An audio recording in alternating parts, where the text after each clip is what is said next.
we are starting off your day with a brand new crew. Meet Broder. I can't control my arms sometimes. My limbs are just kind of flying.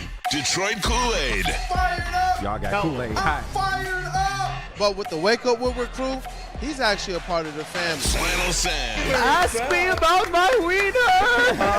Okay. Along with JB and KG. Wake Up Woodward gets you all of your Detroit sports talk. Every morning, 8 to 10 a.m. Live on Woodward Sports. A show for Detroit, by Detroit, with people from Detroit. Tell Siri to set an alarm. Because it's time to Wake Up Woodward. What up, though, people? Want to appreciate you guys for choosing to kick off the day with the WUW Crew. Is Wake Up Woodward, and we got a packed show for you all. It's your boy Brandon Dent, aka Detroit Kool-Aid, your credential Pistons reporter and writer for the network. We got Flannel Sam, Sam Reynolds, ball knower, all sports knower. You know what? Red Wings correspondent, and I'm actually excited today. You know why? I'm gonna tell you guys one of the segments that's coming up. Hey, we got a Woodward Wings segment, and I can't wait. Flannel's about to get into his bag. But you want to tell the people the rest of what's on the menu today? Yeah, I mean, we're happy to talk about the Wings. And it's the All-Star break, the Four Nations, and they are a winning team. So it's not something, it's a labor of love this time. But yeah, we're going to talk about lots of TLB today. We've got a We've got a coordinator discussion when it comes to the Lions coordinators and how they compare to the Eagles, but it's not quite as linear as you think. You'll see. We're going to talk about a very bright defensive mind, one of the best ever, has some very kind words about our current defensive coordinator. And there seems to be a little bit of a Twitter beef going on between our very own Ryan Ermanni and Pride of Detroit. And I kind of want to unpack it a little bit in a way that I see fit. And we're also going to do Woodward Wings. Why can't we be friends? Why? Hey, you know what, man? Isn't this what sports debate is for, though? Like, this is what it's for. And as long as everybody keeps it between the lines, it's like, hey, you know what? Let's rock. It was between the lines, I think. Especially knowing those people. It always is going to be. But you know what, man? Who knew that this Lions season was going to drum up this much discourse in this way? Oh, yeah. And you've seen factions and camps just split all over the place in terms of who the blame is on, and as well as what is the solution moving forward. But we got a whole summer to talk about it. Some of those solutions, they've already began to kind of put in place, and I'm really looking forward to that Kelvin Sheppard segment because that's one of those pieces in place. And if Steve Spagnuolo is to be believed, I'm really, really excited about this, even more so than I was. But yeah, you know what? We got the Pistons. We talk about this All-Star break. They got a couple games against the Chicago Bulls. And we asked the question online. Shout out Pistons Talk as well. How many games do you see them winning? Mm-hmm. And everybody is saying they should win 2, but they think they're going to split. But I just wanted to shout them out as they have 2 more games before All-Star break. Just beat the Bulls. Yeah. I mean, if I'm putting my fandom hat on and what I've seen in a lot of games from them, they absolutely can beat the Bulls twice. However, on the road, back-to-back, I think more realistic is they get 1. But if they get 1, they are at the All-Star break over 500. What we would have given before the season to make that a reality, and that actually looks like it's going to be the Pistons' reality. So a shout out to them for what they've done this season. Let's not get that. That should not be lost on us, for the record. No, look, man. Just personally, I'm ecstatic to have be able to have the boots on the ground there for the All-Star game, because this is a microcosm of what the Pistons are doing. It affects everything. When people say, you know what, business is good in the city when the teams are up. Hey, look, because Cade Cunningham made All-Star, this year's All-Star application actually got approved as opposed to the last 2. We have no representation. They're like, there's no reason for you to even come out here. And so there is media and people like Hunter Patterson from The Athletic who he's going to the All-Star game. It's first one. Shout out to Hunter Patterson who's been crushing. And last year, did any of us get to go? No, not nobody, not the news, not the freak. So this is what I mean. Like, it's reverberations, and us as a newer network, we all get to be able to enjoy this. And Vegas is right around the corner, baby. Can't wait for Summer League. The whole crew is gonna be there. Y'all hope so. Help. Yes, help us out. Whew, but the Jets, man. Aaron Glenn didn't waste no time. You talk about somebody who stepped in right away and seemingly handled Jets ownership. Handled Jets GM, handled the New York media, and is handling Aaron Rodgers. Pause. Instantly was just like, hey, you know what? Hey, thank you for your time here, but I'm chasing you away from another area. First was the NFC North. Aaron Glenn's defense chased Aaron Rodgers away, and now he's telling him bye-bye from the New York Jets. And this is something that, I know KG wanted to do a victory lap as well, but from the beginning of the season, bro, I was like, I just don't believe in Aaron Rodgers. And it's me. I don't like Aaron Rodgers, so maybe I wasn't looking at it clearly, but I'm glad that it worked out this way. Yeah, I mean, I was a little bit higher on the possibility. I predicted the Jets would be a wild card team. I was incorrect in my assessment, although I was one of the few that said the Bills would win the division. But I was very wrong on the Aaron Rodgers situation. And the person in this crew that actually was the most vocal against Aaron Rodgers is not here right now. KG, you were supposed to have your victory lap. I put it on a silver platter for you. And technically it's a victory lap over me because I thought they were going to make the wild card team. But no, it didn't. It didn't work out, and I think Aaron Glenn just wants a fresh start. I think he sees a roster with a lot of talent, a defense with some guys coming back from injury like a Jermaine Johnson, like a CJ Mosley, a Sauce Gardner who went from being a superstar cornerback to underperforming last season. I think that Aaron Glenn just wants to put his stamp on things, and I think he thinks he can fix this defense, which underperformed last year, and the Aaron Rodgers thing, it's a shadow. It's even though I think he didn't play as poorly as people like to think he did, they still were a 4-13, or I think they were a 5-12 team, and like I said, Aaron Rodgers cast a shadow, and he cost a lot of money. Yeah, he did. I think he played a little bit better than some people even expected, but obviously the results for the team overall weren't there.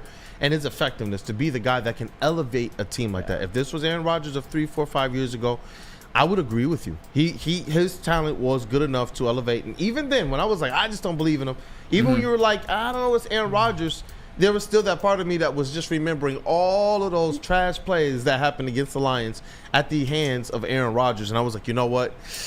I could see him getting it done, but I really hope he doesn't. So to see it in this way, man, at the hands of Aaron Glenn, I mean, it's so sad. The reality is that as much as I don't like the guy, I'm actually not talking about Aaron Rodgers. Father Time has only not defeated Tom Brady.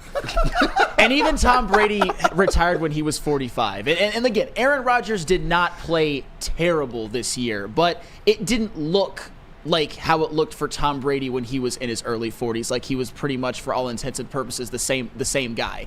Aaron Rodgers seemed to have lost a step, and obviously coming off of an Achilles injury, which is in a lot of ways a death sentence when you're that old. It didn't work out, and Aaron Glenn wastes no time. We all know he's a no-nonsense guy, and to him, Aaron Rodgers is nonsense. Man, and that's the question that kind of pops up in my mind, because as much as we are like, public enemy number one is Ben Johnson. Yeah. You know what? Both of them are still in the NFC. But, both of them have a potential to be a really big problem to the Detroit Lions and their path to get to a Super Bowl. One within the division, and one who, if Aaron Glenn and everything that we've heard about him, both internally and from other people and from the players, is to be believed, the Jets are going to be a problem within, maybe 2 to 3 years. I don't think that the cupboard there is bare. I believe that they have to obviously figure out what they're doing at quarterback and a few tweaks to maybe have them as one of those upstart type teams.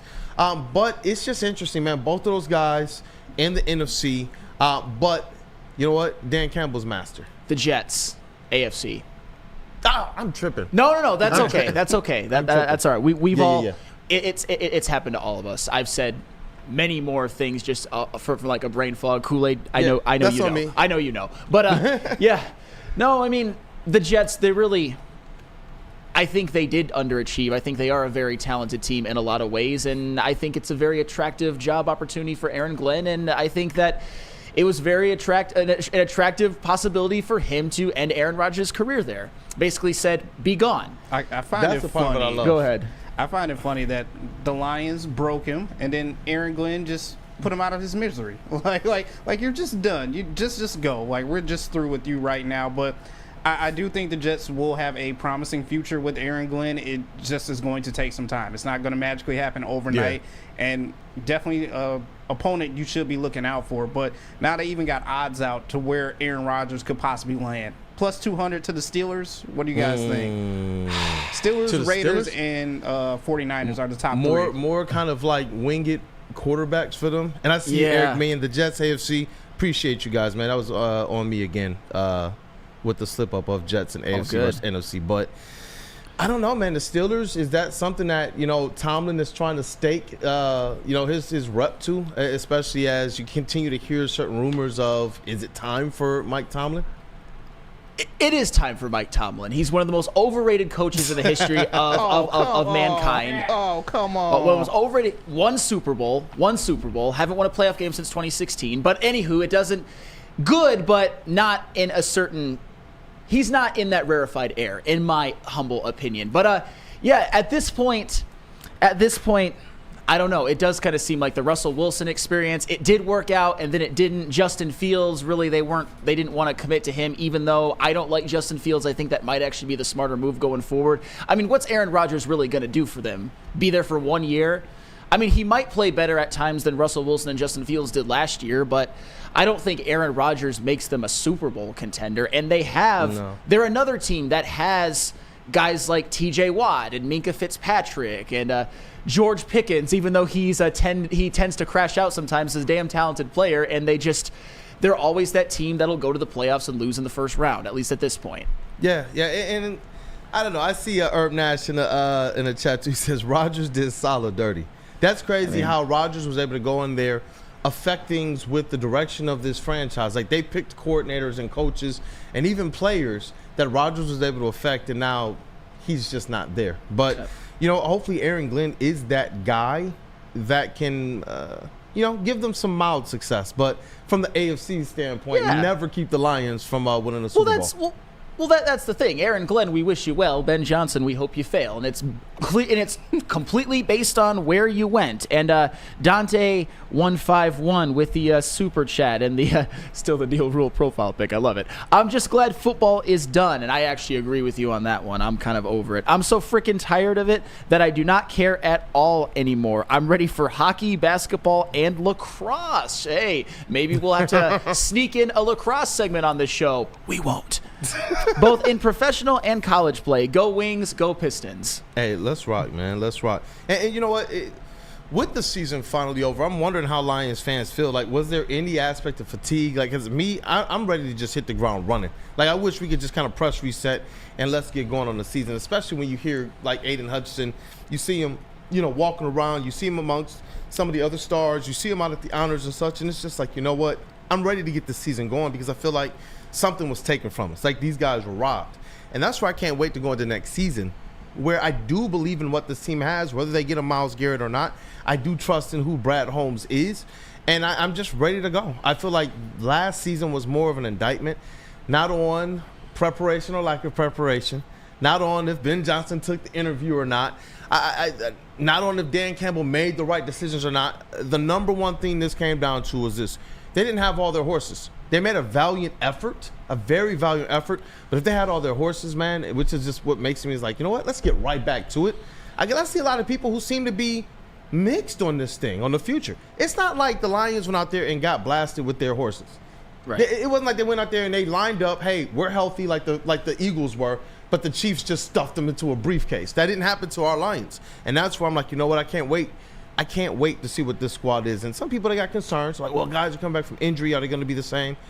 These guys are just different animals, man. When I look at Aiden Hutchinson, he's just a different animal to me. Yeah, I mean, health was really what I think cost them their chance at getting to and winning a Super Bowl. And the Eagles were remarkably healthy, but they were also remarkably healthy and talented and well coached, et cetera, et cetera, et cetera. But a fully stacked Lions roster and coaching staff, I think that they have that potential as well to go get it done next year. Me personally, I need just a little bit of a break. I'm okay with some off-season chatter, but I'm actually kind of happy that I don't have to break down and watch a Lions game for a while. If you gave me a month or so, I think I would be okay. But yeah, I'm cool with, especially since the Wings and the Pistons are in playoff contention. Yeah. That'll be fine. Yeah. Chuck Brewer's like, as for the Lions, wake me up when training camp starts. Till then, I just don't care. Chuck Brewer, you can't be sleeping during draft coverage. That is one of Woodward Sports and just NFL media's bread and butter. If you can wake up before then. I know it's not going to be what it was last year, because last year draft day was legitimately one of the greatest days of my life from what I saw in the city and from being a part of the coverage and all of that. This year it's not going to be like that, but it's still the NFL draft. So wake up then. I can vibe with you if you change training camp to draft. And by draft, I would say draft season, not draft day, because obviously we got to prepare for it. QT says Sam wants to talk Pistons, apparently. I did. I can't believe I did that. Pistons. I'm saying AFC, NFC for That's the Jets. all right. I'm just sitting there like, man, what a guy moment. Dante151, I'm ready for a break. Yeah. Hey, chat family, man, let me know how y'all are feeling. But you know what? Nasty T seems like he really wants to run this back. 15 in new season, 15-3 with a hurt defense. We're top 5 defense when healthy. Go draft the backup QB, edge, linebacker, and a wide receiver. That's the biggest needs. You know, I kind of like that. I don't know about the backup quarterback this year, but the edge and the linebacker and the wide receiver, I would definitely be for that, man. Definitely. Definitely more on that later, because there are some opposing views between us and another Lions outlet, and I think it's a very fascinating conversation. Yeah, let's say what I've done to some friends, man. Absolutely. I got to tell you about Planet Fitness, because it is where your fitness is essential. They've got over 50-plus Metro Detroit locations. You can get the basic membership for only $15 a month, which is cheap and very affordable. Cheap and very affordable are the same thing. I don't know why I just said that. Where you can work out at your home Planet Fitness, or you can get the Black Card membership for $24.99 per month, in which you get access to all Planet Fitnesses across the world. And you can bring a guest with you if you want somebody who's waffling, maybe deciding to join Planet Fitness or not. Take them with you, and they will change their mind and cancel their other gym membership immediately. It's Planet Fitness, where your fitness is essential. Essential. Stop searching for a vehicle and start finding one. Les Stanford Chevrolet Cadillac makes it easy. We harness the power of multiple dealerships and own the biggest selection of GM brands in the area to get you the car you need. With the Les Stanford Group, you'll have access to 4 different dealerships, providing you with more makes, more models, and more choices. We're connected to more than 1,000 vehicles, and with so many high-quality CPO vehicles available, you'll find new car quality at pre-owned prices. You can start and end your search at lesstanford.com today. Big injuries, big news. Twice a week, Dr. Jeff Pierce from Michigan Sports and Spine joins Woodward Sports Network for the Injury Insider Report. Big D Energy Tuesdays at noon, and Ermanni and Edwards with Maz Thursdays at 3:30. Get expert analysis and in-depth breakdowns on the latest sports injuries from the man trusted by top athletes in the community, like D-Mac. Whether it's the Lions, Pistons, Tigers, or Red Wings, Dr. Pierce talks us through it all. Don't miss the Injury Insider Report with Dr. Jeff Pierce, your go-to source for understanding the impact of injuries on the games and players we love. Only on Woodward Sports Network. Scan the QR code on the screen or go to MichiganSportsandSpine.com to see if Dr. Jeff Pierce can help you. Walk into any Lady Jane's Haircuts for Men today. Open 7 days a week. Sit back, relax, and enjoy precision haircut, scalp massage, hot leather neck shave, and hot towel treatment from one of our talented stylists. Step up your game this season and take advantage of our $20 haircut special. Scan the QR code and get your coupon today. Lady Jane's Haircuts for Men, the ultimate haircut experience. Open 7 days a week. Walk-ins always welcome. Lady Jane's Haircuts for Men. It's wicked awesome. Sportsbook, the official sportsbook of us here at Woodward Sports. All you got to do is scan that QR code on screen. Use code word Woodward1000. You can deposit up to $1,000, but all you have to do is make a $20 bet. And you know what? If it doesn't hit, they'll throw it right back into your account with no questions asked. It's Caesar Sportsbook, the official sportsbook of us here at Woodward Sports. You know what? Go out and make some money tonight. Hey, make some money, man. What up, though, people? Welcome back. It is Wake Up Woodward. We appreciate you all for kicking off today with the WUW Crew. Hey, we are somewhat whole now. Shout out to Matthew Broder, that dude Justin. We appreciate you guys. It was awesome to be able to link up with Justin yesterday for one of his school assignments. So, man, shout out to him. Keep crushing. We cannot wait till you are back in person. But We do got Mr. William Baker in the building. He is training in the sound booth with KG, Detroit's #1 draft pick. What up, though, brother? What up? You thought I was gonna miss a chance to shit on Aaron Rodgers, bro? Oh man, nah, but I appreciate that. But yeah, we all the writing was on the wall, man. AG wasn't gonna put up with that bullshit, so it is what it is. Hey, Woodward Sports MVP. It's a Tuesday, and the booth is JB Smooth. What up, though? Hey, what's going on? KG said it best. AG wasn't putting up with that bullshit, and like you said, Lions, we broke them. AG just put him out of his misery. So hey, just retire, man. Just took retire. him all back. Huh? Yep. Hey, you know what, man? Put some weight on that leg. Let's get that like poll going in the chat, man. And I got a question for you guys, because I see people already in the chats. IT Hips, I'm definitely ready for the offseason. Hopefully the main focus is that front seven. And then Steve DeYoung at Woodward Sports. The biggest needs, priorities for the Lions this offseason: defensive end, defensive tackle, linebacker, inside offensive line. And this is my question to you guys. Put your top three.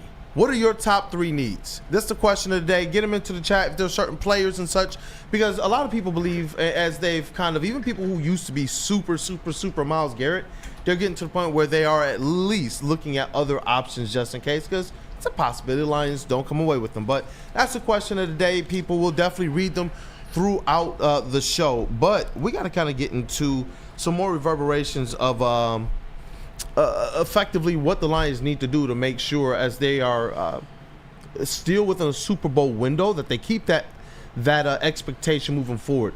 Obviously, they got some new coordinators in here. And I like this, man, because this was a contrast that you actually brought up. First, we were all okay, realistically, with their plan of really grow from inside. They had they elevated Hank Fraley. They elevated Kelvin Sheppard. Kelvin Sheppard, the defensive coordinator. Hank Fraley is now offensive line and run game coordinator as well now. But would you have rather have seen them do something a little bit different?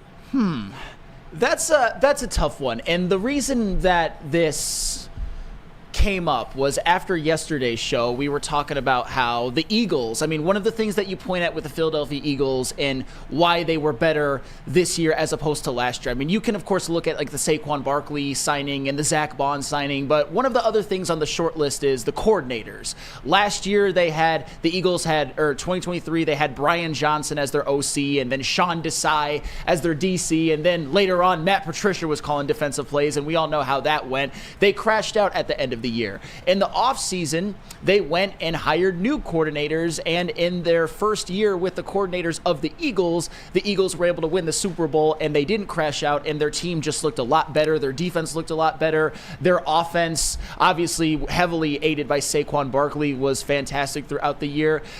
And it made me wonder, are the Lions going to do the exact same thing with their first year coordinators, in terms of first year on the Lions, first year on their respective teams? The difference, though, is with the Philadelphia Eagles, Kellen Moore was a highly respected offensive coordinator who was a coordinator for the Cowboys for 4 years and a coordinator with the Chargers for 1 year. Vic Fangio, even more respected and even more revered, a 20-year career as a defensive coordinator with 6 different organizations, including most recently the 49ers and the Bears, coordinated a lot of good defenses with those teams, and was a head coach for the Broncos for 3 seasons.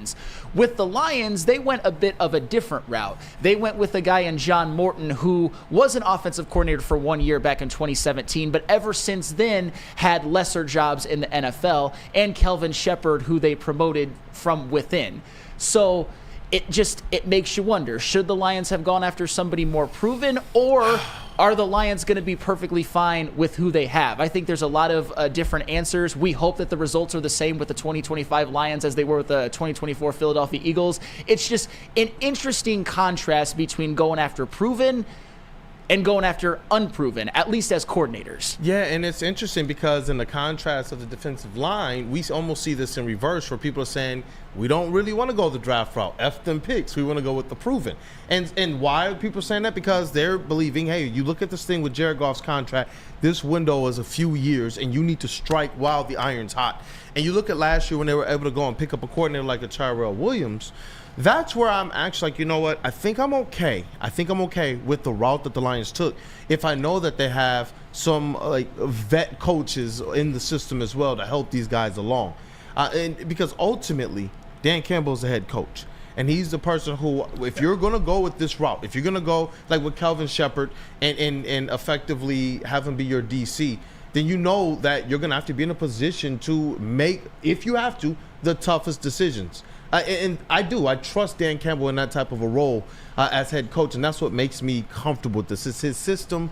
Ultimately, and yes, he's had to effectively go and get other coordinators and switch things around and bring in other positional coaches, and I trust him in that too. But with a guy like Kelvin Sheppard, I know we're going to talk about him a little bit later, this is where I'm very, very, very comfortable with the routes they took. And when you talk about the John Morton, namesake of one Johnny Morton, Lions wide receiver, right? It's like, you know what?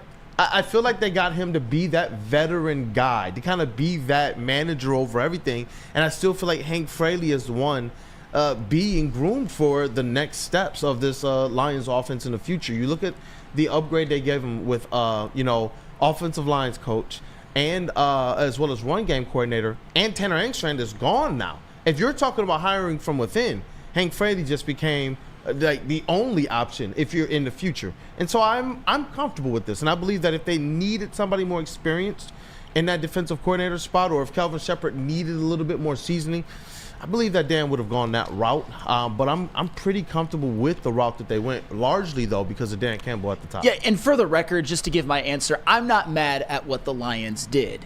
But I also see what the Eagles did, bringing in like extremely proven guys. It worked for them. It's a fair conversation. But I will say this: if you want a comparison between what the Lions are doing for 2025, look no further than what the Eagles did with Shane Steichen and Jonathan Gannon, and that coordinator duo rode them to a Super Bowl loss, but still got them to a Super Bowl. And there's a lot of similarities.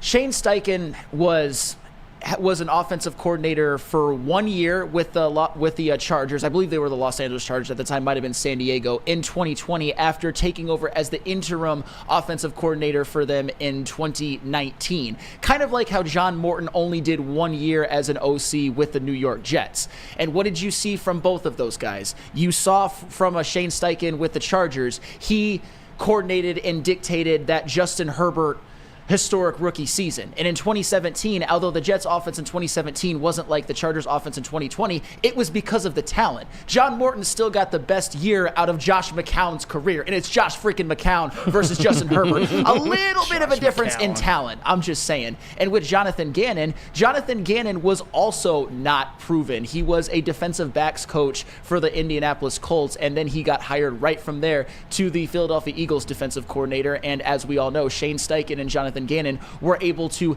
help the Eagles get to a Super Bowl, and they were both hired as head coaches.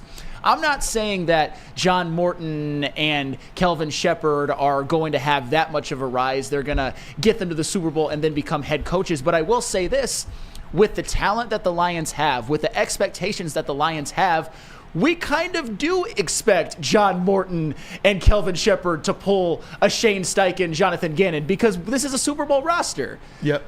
Yeah, and that's what I'm saying. Like you're preaching on that, and I'm glad that you brought really the context to the table in terms of how it's worked out for other teams. And as it relates to the Detroit Lions, ultimately the straw that stirs this drink is Dan Campbell. Similar to like with the Pistons, we used to, and I'm going to still say this as it relates to Cade Cunningham. We know that he's a straw that stirs the drink there. And with Dan Campbell, with these coaches, with getting these guys fired up, with hearing what the players are saying about him, hearing what these coaches have said about him. The fact that no matter how we feel about Ben Johnson or Aaron Glenn, to know that those guys trusted in Dan Campbell enough to stay another season when they already had sure jobs. It's funny. Both of those coaches went to the jobs that they were both rumored to already. And so it's interesting. I think it says a lot to the organizational structure and who Dan Campbell has been as a head coach and as a mentor. Like, I feel like sometimes people act as if Dan Campbell kind of just stumbled into this job with the team that he used to be a player on, when in reality, you look at his coaching trees that he's been a part of, and from what Parcells to Sean Payton, you look at how long he's been an assistant coach, you look at the team's successes during that time, and you listen to what people are saying. The Dolphins said that they knew we messed up. we should have never let Dan Campbell get away. Oh, They yeah. put that in print. And they said that before. They said that before all of the success started to come.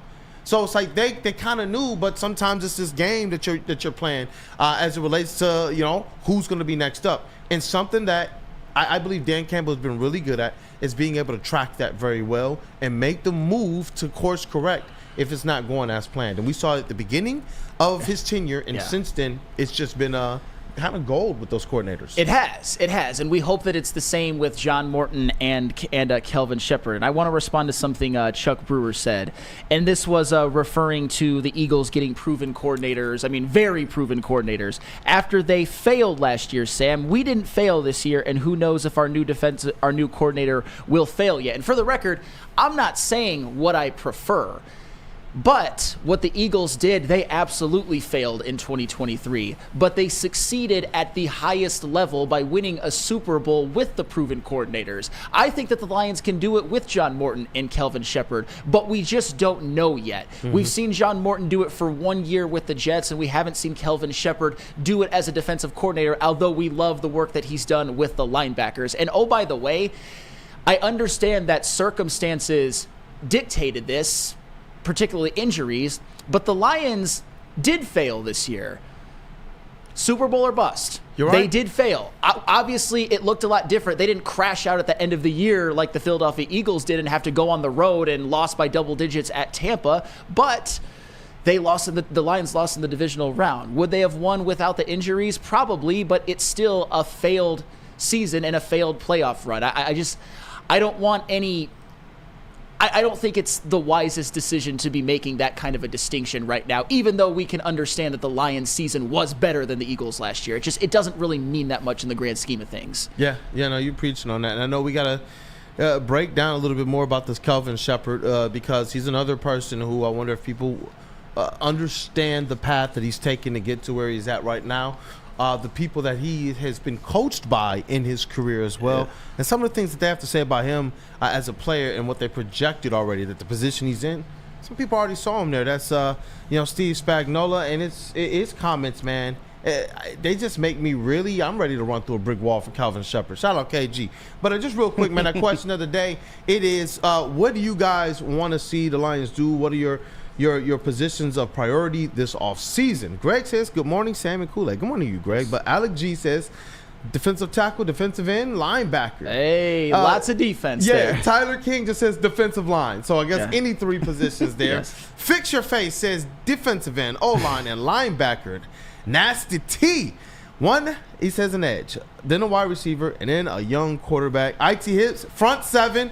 That's in all caps. So, yeah, it seems like defense, and more defense in those trenches. Yes, and before we go to break, because Chuck Brewer actually clarified something, and I want to get this out there. He said failed so bad that 2 teams wanted our coordinators at head coaches. They were not failed coaches. And if that's what you meant, no, obviously Ben Johnson and Aaron Glenn were not failed coaches. My response to that would be, I don't think it really matters so much how the coordinators were lost. Obviously, with the Eagles, they were fired in disgrace, and with the Lions, they were promoted to head coaches. It's just, it doesn't change the fact that they both teams, 2025 Lions and 2024 Eagles, are going after first-year coordinators for their teams, and the Eagles succeeded with going after proven guys, and the Lions, the story is still to be written. I just think it's an interesting dichotomy. Not saying what I prefer, not saying that the Lions method won't work, but we know for a fact that the Eagles method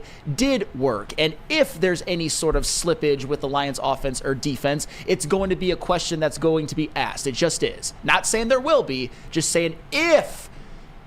Shout out Dante151 with the $4.99 super chat. The last thing I would say on football is I need Rodgers to complete the Brett Favre trilogy by going to the Minnesota Vikings. It needs to happen. And you know what? Boy. Hey, let that happen. Hey, that's just taking one more team out of that NFC North race. You know what's funny? On surface, it sounds like the most asinine thing of all time. However, the Vikings, I could see a scenario where they think this could be advantageous. If they think getting Aaron Rodgers for a year is better than franchising Sam Darnold or paying him and then using him as a bridge for J.J. McCarthy to start in his 3rd year. I'm not saying the Vikings will do this, but it's not the most insane thing in the world to think about. Although, if I'm the Vikings, I don't think that's smart. I think you'd be better off franchising Sam Darnold if you want a bridge. You know what? That is the truth. It's going to be interesting. See, it's crazy to see some of the discourse out there over the Vikings and such. Some fans who are like, J.J. McCarthy is the future. Some fans who are like, let's just trade him and rock. I'm just like, guys, you have a good problem right now. Like, honestly, Sam Darnold is proven you can do some things with him while J.J. McCarthy is getting healthy and getting ready. Like, that to me is the best of both worlds. It is, but we also saw with Sam Darnold what it looked like with the season on the line, too. Both in the last game of the regular season and the playoffs. And I'm a Darnold guy. And by a Darnold guy, I mean I didn't think that he was all trash and respected his season. But all of the Darnold is trash people had a lot of vindication in those last couple of games. I'll give you guys that. Yeah, definitely. And you know what? We got to talk about it, man. Chiefs defensive coordinator Steve Spagnuolo has gave some very, very high praise for defensive coordinator, Lions defensive coordinator Kelvin Sheppard. This was an article that just kind of caught my eye, and I was like, bro, finally, like, have you seen this? This was about a couple weeks ago, and it's like you said, the show sheets continue to get balled up because breaking news, different trends, victory shows, and such. But you know what? This was one that really, really, really piqued my interest because people are wondering, who is Kelvin Sheppard going to be? You're right. We can't just go in and just say, you know what? We know that these guys are going to have success. We can't do that. We have no idea. We know the trends. We know what people are saying. And when we can get it more from the experts on the field, more from the people who've been there, I think that it helps to better educate at least the opinions that we have on a guy like Kelvin Sheppard. Because I promise you this, we all thought Monty Williams was going to be that deal when he first got here. We did, and I don't like invoking Kelvin Sheppard and Monty Williams. No. Take it back. I'm kidding. All right. Actually, I do. It felt dirty, but it's for the. I know. It's for the exercise. I know. Merch. Yeah, merch. It is merch time. Indeed. Head over to woodwardsports.com. Click on that shop tab. We got new designs for you every single week, but I gotta tell you about the ones we got up on screen right now. The LFG Red Wings hoodies, t-shirts. We got them on shirts, hoodies as well too, and you can't forget about the Just Play Fucking Hockey t-shirts out right now. I know you need to grab one of these, and you can't forget about Woodward Tigers as well too. Opening day is coming up real soon, and you need to be decked out in some Woodward Sports gear as well too, repping the Tigers. So let's go. Head over to woodwardsports.com, click on that shop tab. How do people feel about getting a Planet Fitness membership for $15 a month? How do they like working out in the clean and spacious gym that's filled with equipment for every workout? And how about free fitness training in the judgment-free zone that leaves them feeling energized all day long? Join Planet Fitness today with the free PF app, online or in club, and start getting that big fitness energy for $15 a month. Head to woodwardsports.com and click on Shop. Get the latest in Detroit sports apparel and exclusive Woodward Sports gear. Woodwardsports.com can get the whole team outfitted. Love the Pistons, Red Wings, and Tigers? We got something for you, too. Shop online at woodwardsports.com. Feldman Chevrolet, Michigan's #1 Chevy dealer, is kicking off the game with the best prices on all cars, trucks, and SUVs, like this 2024 Silverado for just $296 a month, or this 2025 Equinox for as low as $371 a month. Our locations in Novi, Highland, New Hudson, Livonia, and Lansing means we have the perfect Chevy right in your backyard. Get the home team advantage every day at Feldman Chevrolet, Michigan's #1 Chevy dealer. A ton of fun, a ton of sports, and a ton of man meat. Welcome to the Woodward Heavyweights, live daily 5 to 7 p.m. on Woodward Sports. How do people feel about getting a Planet Fitness membership for $15 a month? How do they like working out in the clean and spacious gym that's filled with equipment for every workout? And how about free fitness training in the judgment-free zone that leaves them feeling energized all day long? Join Planet Fitness today with the free PF app, online or in club, and start getting that big fitness energy for $15 a month. At Lady Jane's, we take the chore out of getting a haircut. Our talented stylists, they'll deliver an industry-leading haircut, a relaxing scalp massage. Hey, my favorite, that hot lather and neck shave, and a hot towel treatment. Towel placement varies. Make sure you guys ask. Don't just suggest. It's open 7 days a week. Walk in anytime. Lady Jane's haircuts for men. It's wicked awesome. Hey, and what up, though? We are back. It is Wake Up Woodward. Chat family is already getting busy with the like button. Go ahead and run it up, run it up, run it up. And you know what, man? Kelvin Sheppard. This is one that I think we had called for some time. Like, you know what? If Aaron Glenn leaves, we'd be okay if Kelvin Sheppard was one of the people that the Detroit Lions considered. Especially knowing how much he's tapped in with Woodward Sports. Hey, man, we see him in the likes. And one of the cool things is how much he has supported Aaron Glenn, supported defensive players. You see it. We see it. Like, he'll share the stuff to his own stories, and you know, every now and then we'll put some up about Kelvin Sheppard, and it's cool to see this guy be that way. And then we all saw the video of Malcolm Rodriguez when he was giving praise to him, and everybody was like, whoa, Kelvin Sheppard could be that guy. He got that kind of coach aura to him, that head coach aura to him, and now he is the defensive coordinator, and he's getting some praise from former, from effectively former coaches, former teammates, former players as well.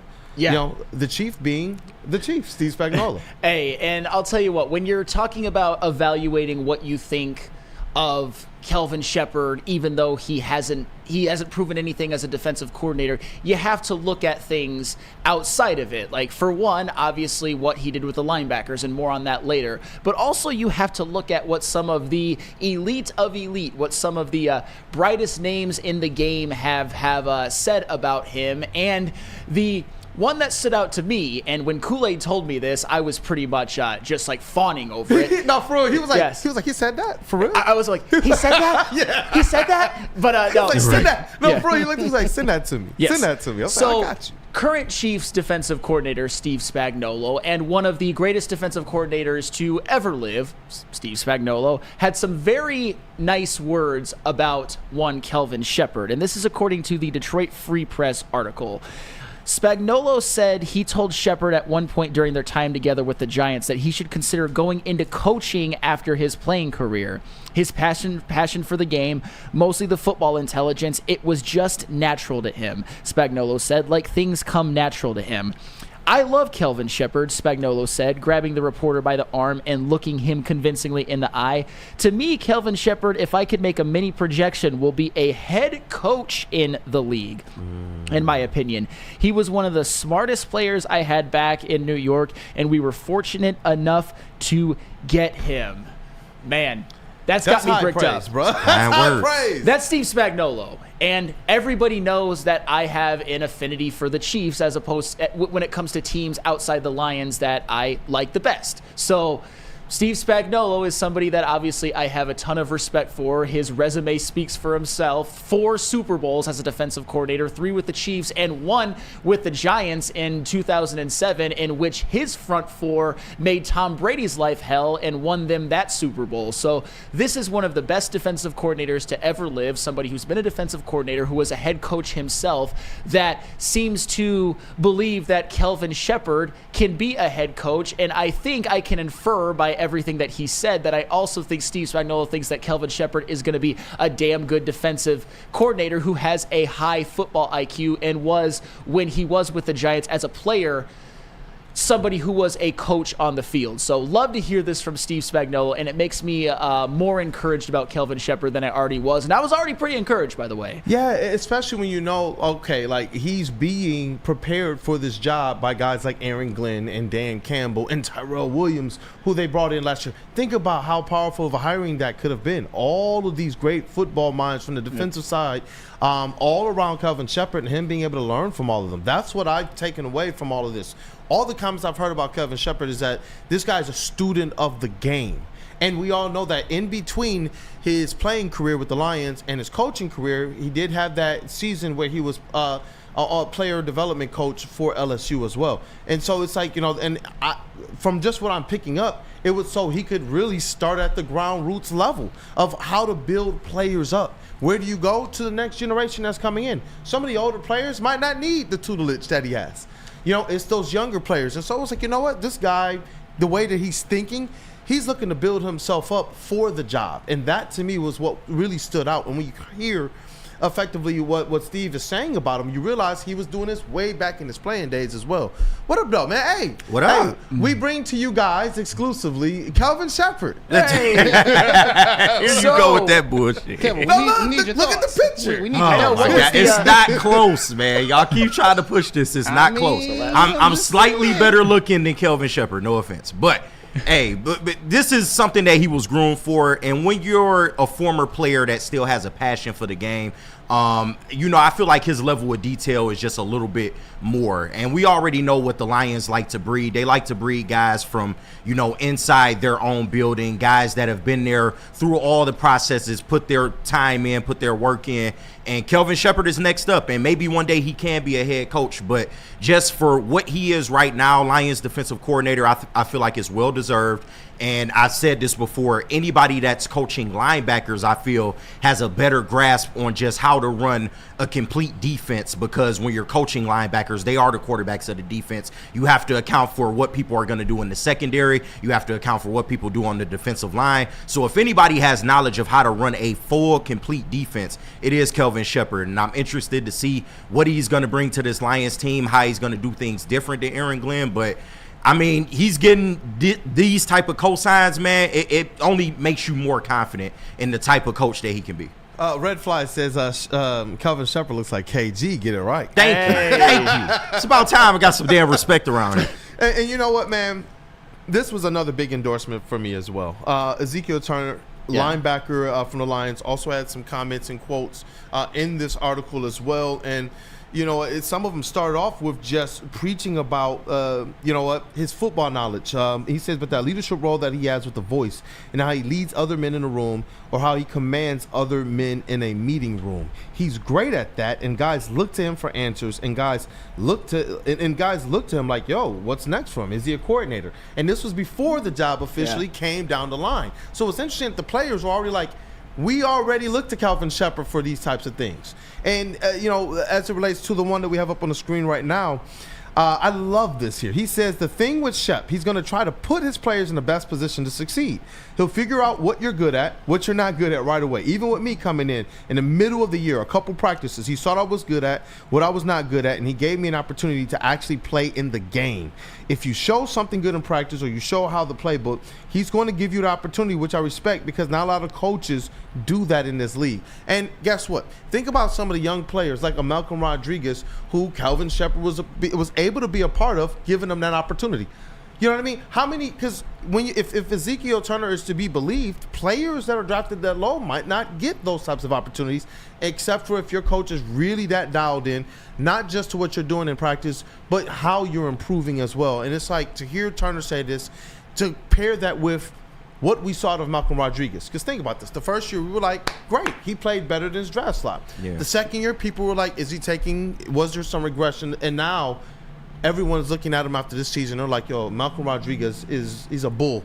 He's a bull. And I do believe that a lot of that has to do with the coaching of a Kelvin Sheppard. Yeah, he may not be a full-time starter, but he is somebody that you can rely on. Yeah. He is I would say a key backup in the Lions linebacker room. And when you just look at not just Malcolm Rodriguez, man, look at Alex Anzalone, look at Derek Barnes, the improvements that these guys have made. Alex Anzalone was a one-dimensional linebacker for most of his career. Until he comes here, he starts to get better in passing coverage. And then you look up a couple years later, and he's one of the better linebackers in the NFL, and definitely for this Lions team, the leader in that locker room. You look at Derek Barnes, man, somebody that was a little slow in his development, but by year 3, year 4, he's out there contributing to winning plays in the playoffs for this Lions team, man. So I'm confident because you saw the work that he did with the linebackers as well. Now, how does that translate to people in the secondary and the defensive line? That's yet to be seen, but we already know that he has a knack for developing players, man. He's been really good at it during his tenure here. You mentioned that real quick, that Derek Barnes, that big play in the playoffs. Do you mind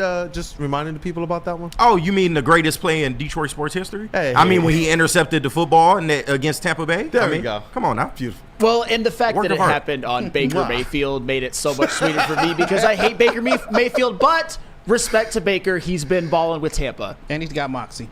And he also had 2 very critical He plays the right way. He does. He had a critical turnover in that game and a critical turnover on that exchange that let the Commanders win too. So shout out to Baker Mayfield, but still had some in the playoffs. Anywho, speaking, I love all of this because you mentioned what defensive line, secondary. We don't quite know yet what he's going to do as a defensive coordinator. But I think right now all we really have to go on is that he was an excellent linebackers coach. Not a good one, excellent. Yes. There was linear improvement and growth with everybody. You guys already covered it, so I don't have to. But the proof is in the pudding. And Spagnuolo, he said, it's kind of funny that Spagnuolo skipped everything to, he's going to be a great head coach. It's like, wow, that's quite an endorsement. But Spags knows as well as anybody that you don't just become a head coach. When you say that somebody's going to be a head coach in the NFL, you assume that he also means that he's going to be great at every step of the way, because you don't just become a head coach. You're a positional coach, then you're a coordinator, then you're a head coach. It happened to Spags. It happened to Belichick. It happened to any great head coach, any great coordinator that you know. So Spagnuolo, so far, at least with what Kelvin Sheppard has done as a positional coach in the NFL, Spags has been proven right. Yeah, and you know what? And it's also how they carry themselves, like you said, as a player, because that's where he first saw it. He spoke to how he was leading the room then. He spoke to how he was connecting the rooms and in the different defensive positions as a leader and as a voice, and with helping them understand the plays as a player. And so, you know, hey, shout out to Detroit legend Willie Green, you know, coach down there with the Pelicans. Yep. He's another guy who, through his career, they were like, he's going to be a future coach. It didn't matter if his stats jumped off the page or not. Everybody knew that guy is going to be a coach. And it was how he carried himself. It was how he led by example. It was how he made sure to hold not just other people accountable, but himself too. That's what I get from Kelvin Sheppard. And I know people last week were saying, play the clip of him with Malcolm Rodriguez. We definitely have to tee that up at some point in time this week, just for the people, because you get a real sense that this guy's going to be able to carry things out there on the field. And that's the thing. He can handle the locker room. I know that clip is... I take more in the body of work than just that clip, because that clip is anecdotal, but it's so freaking awesome. It is. It's just awesome. It's almost a valid. Once you see all of the other things that we brought up, then it's like, okay, now I can get actually bricked up about that clip. Rather than just the run-of-the-mill, just rah-rah, because I can get caught up in that. I mean, it's easy to do that. It's easy with to do that clip? Yeah, it is. Right. But you know it's legitimate, though. And that, like you said, leading a locker room, people sleep on that aspect of it. I think the Lions wanted to keep some kind of continuity in terms of, you know, the defensive locker room, and having a guy that the guys already respect in there. That's half the battle. Now, of course, he has to, you know, be able to draw up schemes and be able to have these guys in the right positions. But the fact that you already are getting respect from those guys in the locker room, they know what you about. They know that every day that you come in here, you're trying to make people better. I think that goes a long way, man. And that helps when you're trying to craft a top 10 defense. You need people that are going to buy in. And I think the Lions are most definitely bought into what Kelvin Sheppard is going to bring. So yeah, and I'm glad that you also, you know, when I was talking about Rodrigo earlier, that was like one of the ones that I was thinking, like, you know, lower drafted player, some great improvement. Now he's a rotation guy. But you're right. You know, we shouldn't overlook that quickly the guys that got it, because Alex Anzalone didn't used to be a guy that got it. It was a guy that we saw this organization, not just his work, but the development that they put into, the belief that they put in, the schemes and how they work for their players. We saw Jack Campbell. We know what people's kind of initial reaction was versus we saw what he was last year when everything got depleted. You can't tell me that Jack Campbell wasn't an Iron Man out there. All of his homies was gone. All of them, from Alex Anzalone to Rodriguez to Derek Barnes, and he had to hold it down. And so it's like, you know what? To know that that's one of your more important positions on the field, and you're hoping that they take some more steps forward, because that Bills game was tough. That was tough, but I do believe that Kelvin Sheppard's the type of guy who learns from that, and if you do have your horses there, I think that he's going to have them in the right position to succeed, just like Turner was saying. I'm about to say, I'm pretty confident in Kelvin Sheppard, just as an FYI, if you guys are wondering what I think, I'm pretty confident in Kelvin Sheppard, and the Spags endorsement. It's huge. That is not lost on me. That makes a big difference to me. But even before that, I was pretty confident. But tell us about Lady Jane's, because we've got a Twitter beef to settle. I got you want Lady Jane's or Dr. Pierce? Which one you want? Dr. Pierce. Oh, my bad. No, you're my good. Bad. Attention sports fans, don't miss out on expert sports injury insights with Dr. Jeff Pierce from Michigan Sports and Spine. Hey, join Dr. Pierce every Tuesday on Big D Energy, every Thursday on Armani and Edwards, where he's offering top-notch injury advice, keeping you updated on the rehabs of players like Jaden Ivey, Aiden Hutchinson, Aline McNeil, and others. And you know what? Tiger season is right around the corner. So you want to stay tapped in with everything that Dr. Jeff Pierce is bringing to the network. Trust the guy at DMAC Trust, because he's here to keep you in the game and performing at your best. For more information, visit MichiganSportsAndSpine.com or call 248-426-9944. How do people feel about getting a Planet Fitness membership for $15 a month? How do they like working out in a clean and spacious gym that's filled with equipment for every workout? And how about free fitness training in the judgment-free zone that leaves them feeling energized all day long? Join Planet Fitness today with the free PF app online or in club and start getting that big fitness energy for $15 a month. No one gives away more cash and prizes than Woodward Sports. You don't believe us? Here's our latest $10,000 winner. You know, you guys posted, hey, if you guess all this stuff right, you know, we'll give it's $10,000. I'm like, okay, well, and the winning doesn't stop there. How about our Outkick Your Coverage winner? I think you won. David Tully, everybody. David Tully. This guy's got a hot girl. Bigger prizes, bigger giveaways, cash, merch, tickets, and more. All from the biggest sports network in Detroit. No one does it bigger and better than Warts. Make sure you're following, liking, subscribing on Instagram, Facebook, X, and YouTube for your chances to share in the winning. From Detroit's #1 sports network, Woodward Sports. Walk into any Lady Jane's Haircuts for Men today. Open 7 days a week. Sit back, relax, and enjoy precision haircut, scalp massage, hot leather neck shave, and hot towel treatment from one of our talented stylists. Step up your game this season and take advantage of our $20 haircut special. Scan the QR code and get your coupon today. Lady Jane's Haircuts for Men, the ultimate haircut experience. Open 7 days a week. Walk-ins always welcome. Lady Jane's Haircuts for Men. It's wicked awesome. Detroit has the best sports fans in the world. That's why they deserve the best sports coverage in the world. We are the Woodward Sports Network. Dreaming of a new home but feeling the financial pinch? Mark White & Associates, your trusted real estate experts, are here to help. Mark White and his team will pay up to $5,000 of your closing costs. That's right, I said $5,000. $5,000. Call Mark White & Associates today at 248-290-8242 or visit them at markwhitesells.com. Again, call Mark White today at 248-290-8242 to make your dreams come true. Mark White. All right, ding, ding. I feel like we need to have the Woodward ringside crew be able to announce this next segment, man, because we got Ryan Ermanni, Pride of Detroit, on two. What did he do this time? They're on opposite ends of some Lions talk, man. Both see the defensive line depth differently, and Flannel is going to present who's right. But no, you know what? KG, man, I need one of my Woodward ringside guys. Give me that Michael Buffer, man. Tee this up. It's time. Let's go. 5 rounds for the. Nah, I'm just talking shit. But I get up here and do it though. Don't play with me. Let's rock, man. Hey, you know what, Flannel Sam? I know that you're ready to present this. JB Smooth, I know you're ready, man. I'm eager because what you kind of teased during the break, it got me kind of like, let's rock. No, it's a fun conversation. And when Ryan Ermanni was watching the Super Bowl, or at least assume when he was watching the Super Bowl, he had a thought that I think a lot of us had. JB, the Philadelphia Eagles defense proves the Lions should do whatever they have to do to go get Myles Garrett, period. And on the surface, I 100% agree, and I echoed that when I read the tweet.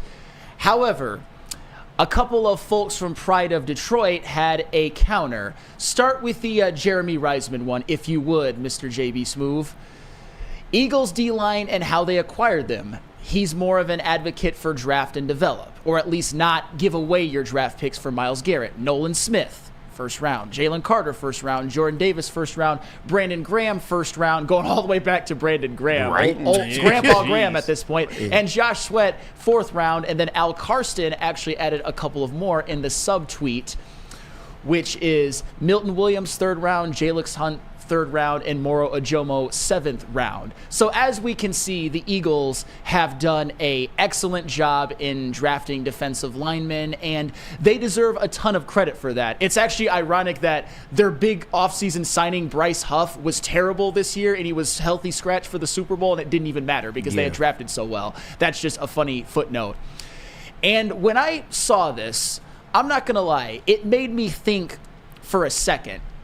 But Ryan Ermanni said something on yesterday's E&E show that really had the light bulb go off in my head. And we don't have the clip, but I'll just tell you what he said and how I interpreted it. What these guys at Pride of Detroit are saying, like, my response right now is, and? Okay, the Eagles did it that way and it worked.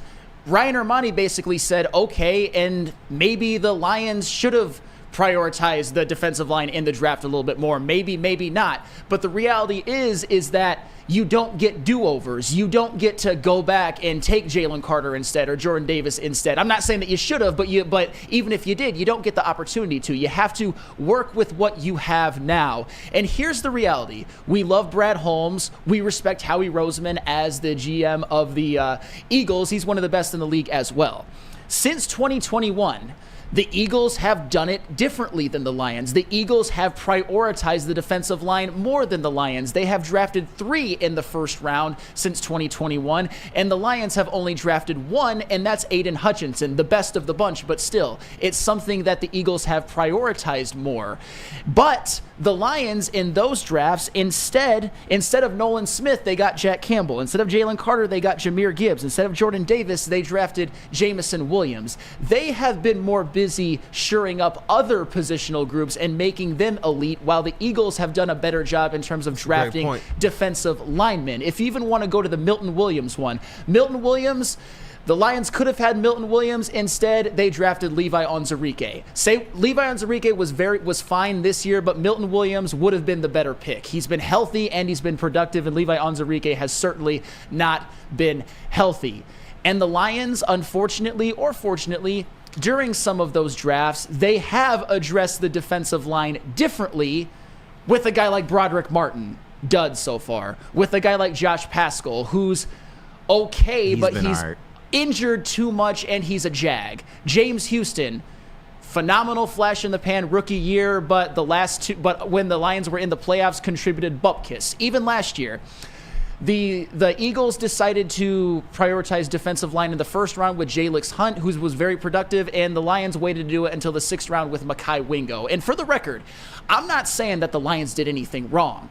It's just the Eagles didn't need with how they drafted on the defensive line. That is what they shored up, and it made its real arrival announcement to the world on the biggest stage, the Super Bowl, and how they fucked Patrick Mahomes' life. They did. That's just how they did. And I don't blame Lions fans for being like, okay, let's do what we have to do to maybe trade for a Myles Garrett. And for the record, the Eagles did a move like this similarly, but the different position.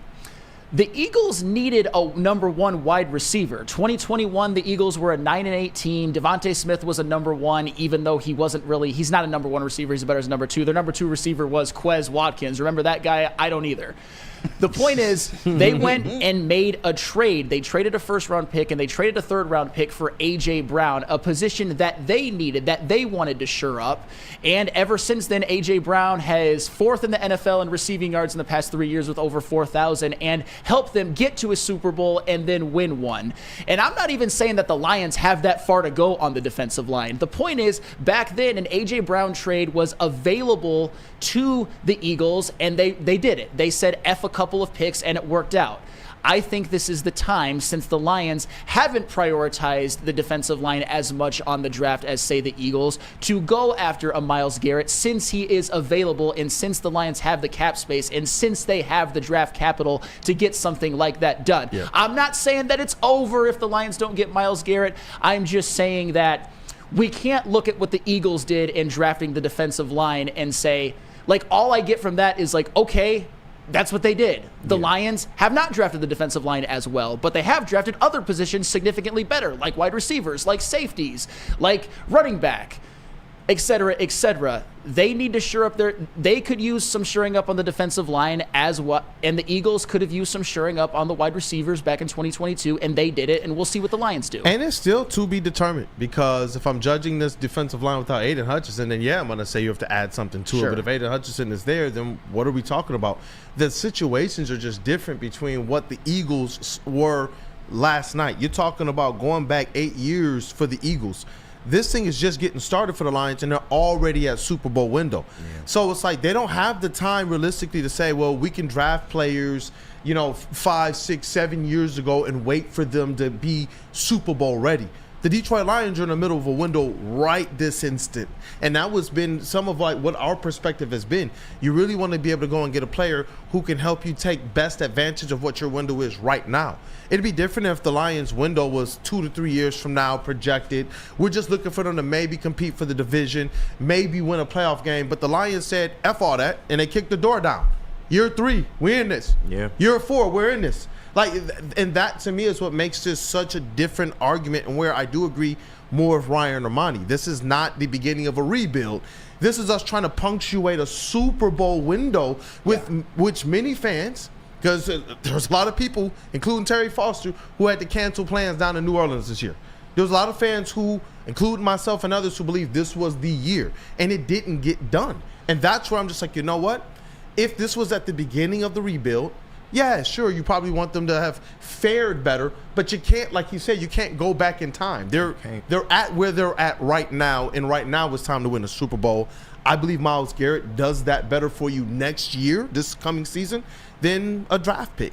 That's just me. Yeah, and for the record, I don't have any problem with what Brad Holmes has done in the draft. He's drafted pretty damn good, if you ask me. He's drafted amazingly. It's just the defensive line has not been something that he has prioritized as much as maybe we would like. And that's it. That's all. I just think a Myles Garrett move, since he said that he wanted to be traded, is the right one. And we can't just copy the Eagles' method, because the Eagles' method, what's done is done, and what we've done is done. It's not like come on. I see Art Nash. He says, so Eagles stocked the defensive line and signed skills. Lions stocked the skill and now need to sign D-line. No.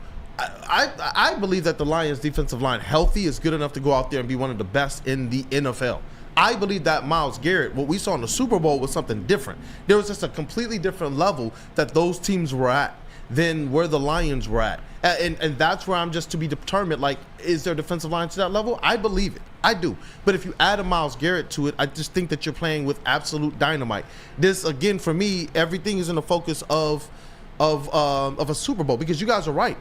He's done well, not just drafting, but also going out there and signing. Who doesn't like the prospects of a healthy, line of Ali McNeil, DJ Reader, Hutchinson, Zadarius Smith? Like, who doesn't like that? Yeah. That's a really formidable line. And that's where I'm just like, what has Brad Holmes not done to make sure this defensive line has? They just got caught, knock on wood, with catastrophic, historic amounts of injuries that if I just had to bet on this, I don't think would ever happen again, knock on wood.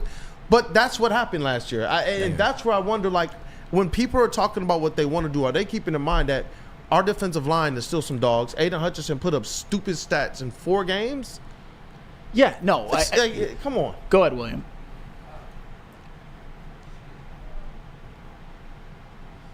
Bam. They got the tools to fix it this year, but it didn't turn out as planned. But once you get the pieces together, like a Myles Garrett, then it'll be a different story. I mean, that's what up, though, KG? Yeah, I think people have to look at, there's different ways to build a team. And with Brad Holmes, what he came into, this defense was absolutely desolated. Like, they had nothing, absolutely nothing to build off of. So they had to build this thing from scratch. And Brad Holmes, along the way, has prioritized defense. I think a majority of his draft picks throughout the 4 years have been mostly for defensive players. Now, some have worked out more than others, but ultimately, I do believe that, what you were saying, Kool-Aid, is kind of right. When we're fully healthy, we might not be as good as the Eagles, but we're right there. We're right there in that conversation. And we're just looking at a Lions team now in which we just need to make specific tweaks to specific areas of this team. And Brad Holmes has shown me that he's willing to go out and do that. Look out how he rebuilt the secondary this past year. So if he prioritizes a position and decides, okay, this is a weakness, I need to improve it, he will go out and do that. So I think that, you know, he does see what we see as fans. He's shown that in the past. And I do think there's a chance that he could see this defensive line as being the last piece to the puzzle, and he might go out and try to improve that. Now, once again, it may not be the Myles Garrett move, and that's okay if it's not. But you may have to get creative in how you want to do this going forward, because you are in the Super Bowl window. Your draft picks are not going to be high first-round draft picks, much like the Eagles had, you know, building up their defensive line.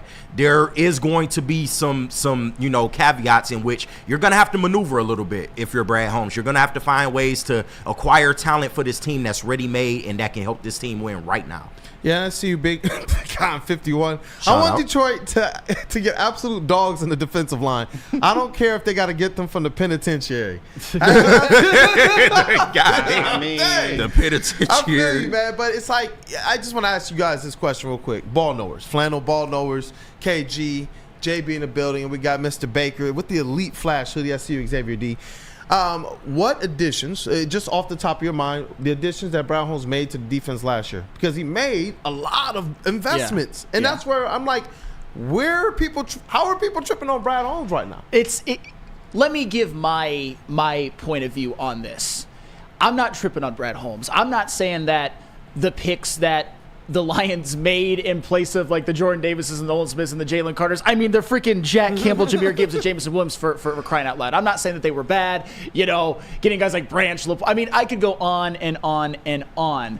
What I didn't like about the tone of Pride of Detroit, and this is where my issue comes from, is that it seems as though they're trying to be smartest man in the room. They're trying to be like, well, the Eagles did it this way, and the Lions should just stay the course, and they need their picks. It's as if they're actively not wanting Myles Garrett just to prove a point, and just because they're just so fetishizing draft picks so much, when it's been proven that Brad Holmes does not prioritize the defensive line like the Eagles do and Howie Roseman, and that's not a bad thing. They've still been able to get a Zadarius Smith in the midseason and a DJ Reader in the offseason as well. That's all that I'm saying, is that it does no good to post what the Eagles have drafted, because they are philosophically different. Not better, different. And we're not going to act like Howie Roseman didn't go out there and make big free agent signings, like he didn't go out there and make moves.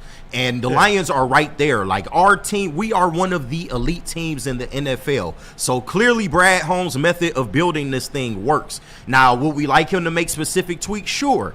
I don't think that's not believing in Brad Holmes, because one thing I've been critical of is just, okay, I think it's time to maybe not take so many chances on injured guys at this point in the Lions' trajectory. Like, you know, the discount, getting guys for a discount, I get why you do it. I understand it. But when you look at just what Marcus Davenport did for us, when you look at Emmanuel Mosley, these type of players, when you're in a Super Bowl window, you can't have these type of things happen, man. So that's my only gripe with Brad Holmes, but that's not really a gripe. I trust what Brad Holmes is going to do. He has an eye for this thing, and he's built it up as such. Because I actually like the fact that DJ Reader, for the large part, I know he missed some games, but for the large part, he was available. I know we all expected that he was going to probably miss some games in the season, but David Flesser, I see you in the chat. He says getting just Myles Garrett is not going to get you where you want to go. Yes, it is. What the F are you talking about? From a talent standpoint, yes, the hell it is. F are you talking about? Now, if you want to be technical and they got to go out there and show it on the field, sure. But Myles Garrett with Aiden fucking Hutchinson and Aleem McNeil and DJ Reader on the same defensive line. What the F is this guy talking about? What are you talking about? It would be the greatest pass rushing duo we have of this generation, yes, especially in Lions history. With oh my! No, look, boy, you talking about stopping mobile quarterbacks, right? You can keep your linebackers home if you got those two on the edges, and DJ Reader and Aleem McNeil in the center. Quarterbacks wouldn't have 2 seconds to breathe, bro. Please, that's what gets me. Look at Flannel. Please tell me that you didn't spread your seed. Please, we need it to stop with you saying stuff like that. All right, Sam. Oh my goodness, bro. All right, I got to be Sam's manager. Reel it in, Sam. What do you want to do, bro? What would your move be? You got Sam. Reel it in. Reel it in. Come on now. I got to be Mr. Fuji for Yokozuna over here. Reel it in, dog. It's all right. What's the reason? What up, though? You got Big Willie over here conducting it. Big Willie over here conducting. Flannel, breathe. Inhale. Just inhale, bro. It's an ongoing job. Will, it's an ongoing job. This job never stops. So it is what it is. Yeah, Flannel, you just got to breathe over there, man. You can't teach everybody, but I mean, I agree with KG. Teams are just built different, and there's a lot of ways to build a team. Brad has his way. He believes in developing this young talent from the draft. He sees something in that. He has an eye for that as well, too. Amazing track record as it is.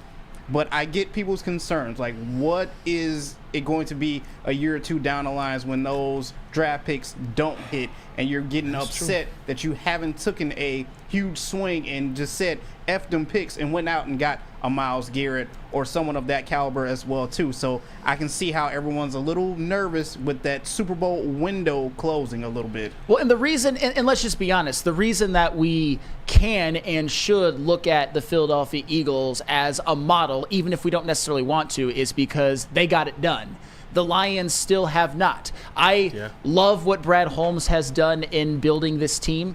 I just think that a Myles Garrett move is something to be prioritized. I'm not saying Garrett or bust or Garrett or they're not going to be a good defensive line. They actually could still be a great defensive line without him. The actively not wanting him because of picks gets on my nerves. That's all. Yeah. And DNCNT, he says when you're in a Super Bowl window, you need discounted, sometimes injured players. When you have top paid defensive end, safety, quarterback, wide receiver, tight ends, wide receiver. I get it, but like, how did Davenport and Mosley work out? I'm not saying that some haven't, but they have been probably even worse availability than their injury history would have led on. And Emmanuel Mosley and Davenport were two players that you were relying on coming in the door. Yep. Like Emmanuel Mosley was supposed to be a number 2, arguably number 1 corner on this team at one point. We remember the news. Davenport was supposed to be your starting edge rusher opposite of Hutch, and we got 2 games out of him. Like, I'm not saying the method doesn't work with some players, and I'm not saying he needs to just get rid of it completely. But as far as relying on some of these players to get you to that next level, I don't think they should be the players that you do that with. You're right. That's it. Because he started off, and I appreciate it. DNCNT is viewing it the right way. We got to look at everything the Lions are doing right now with the lens of Super Bowl. Right. And sometimes that comes with leveraging your future for what you can do right now. You know who I don't think is really, really crying over the spilt milk right now? Rams fans. Because they have a Super Bowl. Yeah.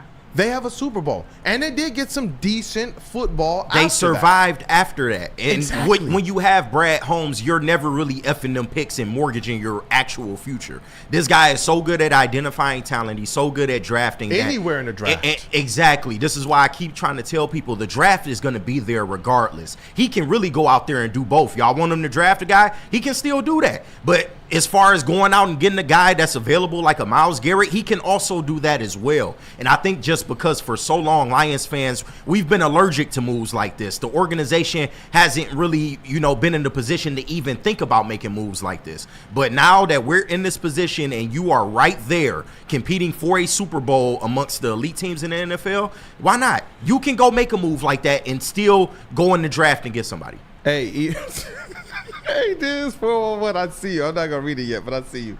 Dante151, if y'all see it, dog, that's hilarious.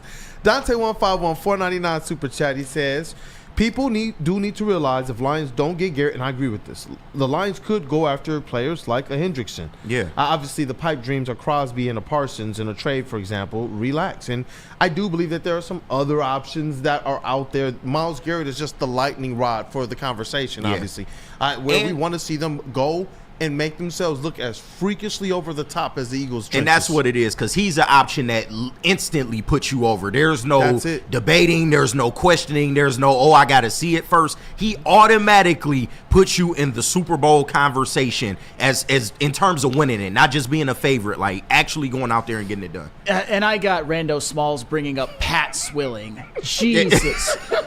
And I get it. I get it. Yeah. Pat Swilling was a great player with the Saints. I'm not discounting him, but Myles Garrett is on a whole nother level. And who do you trust more organizationally, the early 90s Lions or the right now Lions? Yeah, come on. Myles Garrett. Pat Swilling, fantastic. Lions they want misused him. Matthew Betts. Oh, yeah, Matthew Betts. Oh, Jesus. Myles Garrett is a gold jacket. Myles Garrett is a gold jacket right now. One team to win literally a Super Bowl. right now. Right? If he retires tomorrow, probably a gold jacket. So. I don't think there's probably. Yeah, like. And this is something from Chuck Brewer, who seems to disagree. I mean, maybe not disagree, but trying to bring up this point. Sam, did they get it done in their first try? They took 8 years, I think, talking about the Philadelphia Eagles. Well, first of all, 2017, they won a Super Bowl. They did. Are you talking about before that, or are you talking about after that from 2018 to 2024? All I will say is this. This will be the 5th year of Brad Holmes. Sometimes things get expedited a bit because we saw what's happened in the last couple of years. Feel like you missed a couple of golden opportunities, a 17-point lead at halftime in the NFC Championship game, and then a 1-seed flameout. Are you telling me that Lions fans are okay with 3 more playoff disappointments until year 8, and we just assume by year 8 they're going to get it done? Expectations change because Brad Holmes has built this team up so beautifully, but you can't just say like, they got many more years. We don't necessarily know that. We like what they have in terms of their infrastructure, in terms of Brad Holmes. We trust them to make the right decisions with signing, re-signing, getting rid of, and then drafting more players and maybe rebuilding parts of their roster. But we want to cash one in before we got to do that, fellas. Yep. You're on the timeline. And David Felzar is back, and he says if you get Garrett and can't get O-line or D-line depth, it is not going to get it done. And I love Garrett. I am concerned we have some holes due to injury and age. It is a concern. All right. Sam just like, all right, bro. Breathe. Why y'all pissing Sam off? David does say, he said, I love Garrett. All I'm saying is that it still may not be enough. And my thing is this. Brad Holmes has continued to go and just really work some wizardry on the fly. Yeah. I just feel like we improved over last season with all the injuries, which is crazy. You have a better record. Obviously, you didn't do as well in the playoffs because you didn't have as many horses. We had Aiden Hutchinson last playoffs. We did not have him this year, and that makes a huge difference. And that's where I just continue to caution people, hey, look, let's get into this season. I do believe that right now it's currently Lions into a Super Bowl appearance. But if you can get a Myles Garrett or Hendrickson or somebody else, I do believe that those are the pieces that can push this thing over the top. So, hey, you know what? I'm excited for the next segment. Yeah. Woodward Wings. Our guy, Flannel Sam, Red Wings correspondent here at the network, man, is about to cook up a Woodward Wings segment. A little bit of like a first half kind of overview and a look ahead. Oh, yeah. Nope, absolutely. But first, we got jars. Oh, yeah, jars. That good stuff. Hey, that rail jam. That good ganja, man. Getting real, smoking ganja. Calling all skiers and snowboarders, get ready to send it on a 14-foot drop-in ramp with 3 custom features in a brand new Jars Utica location parking lot on Saturday, February 22nd from 1 to 5 p.m. Jam-style competition judged by 3 guest pros. You can win $8,000 in cash that is up for grabs. Are you ready? Register over at jarscannabis.com/Jars Rail Jam to sign up. It's open to skiers and snowboarders. You must be 21 or older. Limited to only 50 participants, so you have to lock in your spot today. Don't forget D-Mac and Stick will be out there as well doing a special broadcast from 2 to 4 p.m. They probably will. Spectators are always welcome. The event is 10, and with food purchases, there's free food as well too with any Jars purchase. Live DJs, giveaways, drop in, cash out, and get railed. Still sounds weird. How do people feel about getting a Planet Fitness membership for $15 a month? How do they like working out in a clean and spacious gym that's filled with equipment for every workout? And how about free fitness training in the judgment-free zone that leaves them feeling energized all day long? Join Planet Fitness today with the free PF app online or in club and start getting that big fitness energy for $15 a month. No one gives away more cash and prizes than Woodward Sports. You don't believe us? Here's our latest $10,000 winner. You know, you guys posted, hey, if you guess all this stuff right, you know, we'll give it's $10,000. I'm like, okay, well, why the hell not? And the winning doesn't stop there. How about our Outkick Your Coverage winner? I think you won. This guy's got a hot girl. Bigger prizes, bigger giveaways, cash, merch, tickets, and more. All from the biggest sports network in Detroit.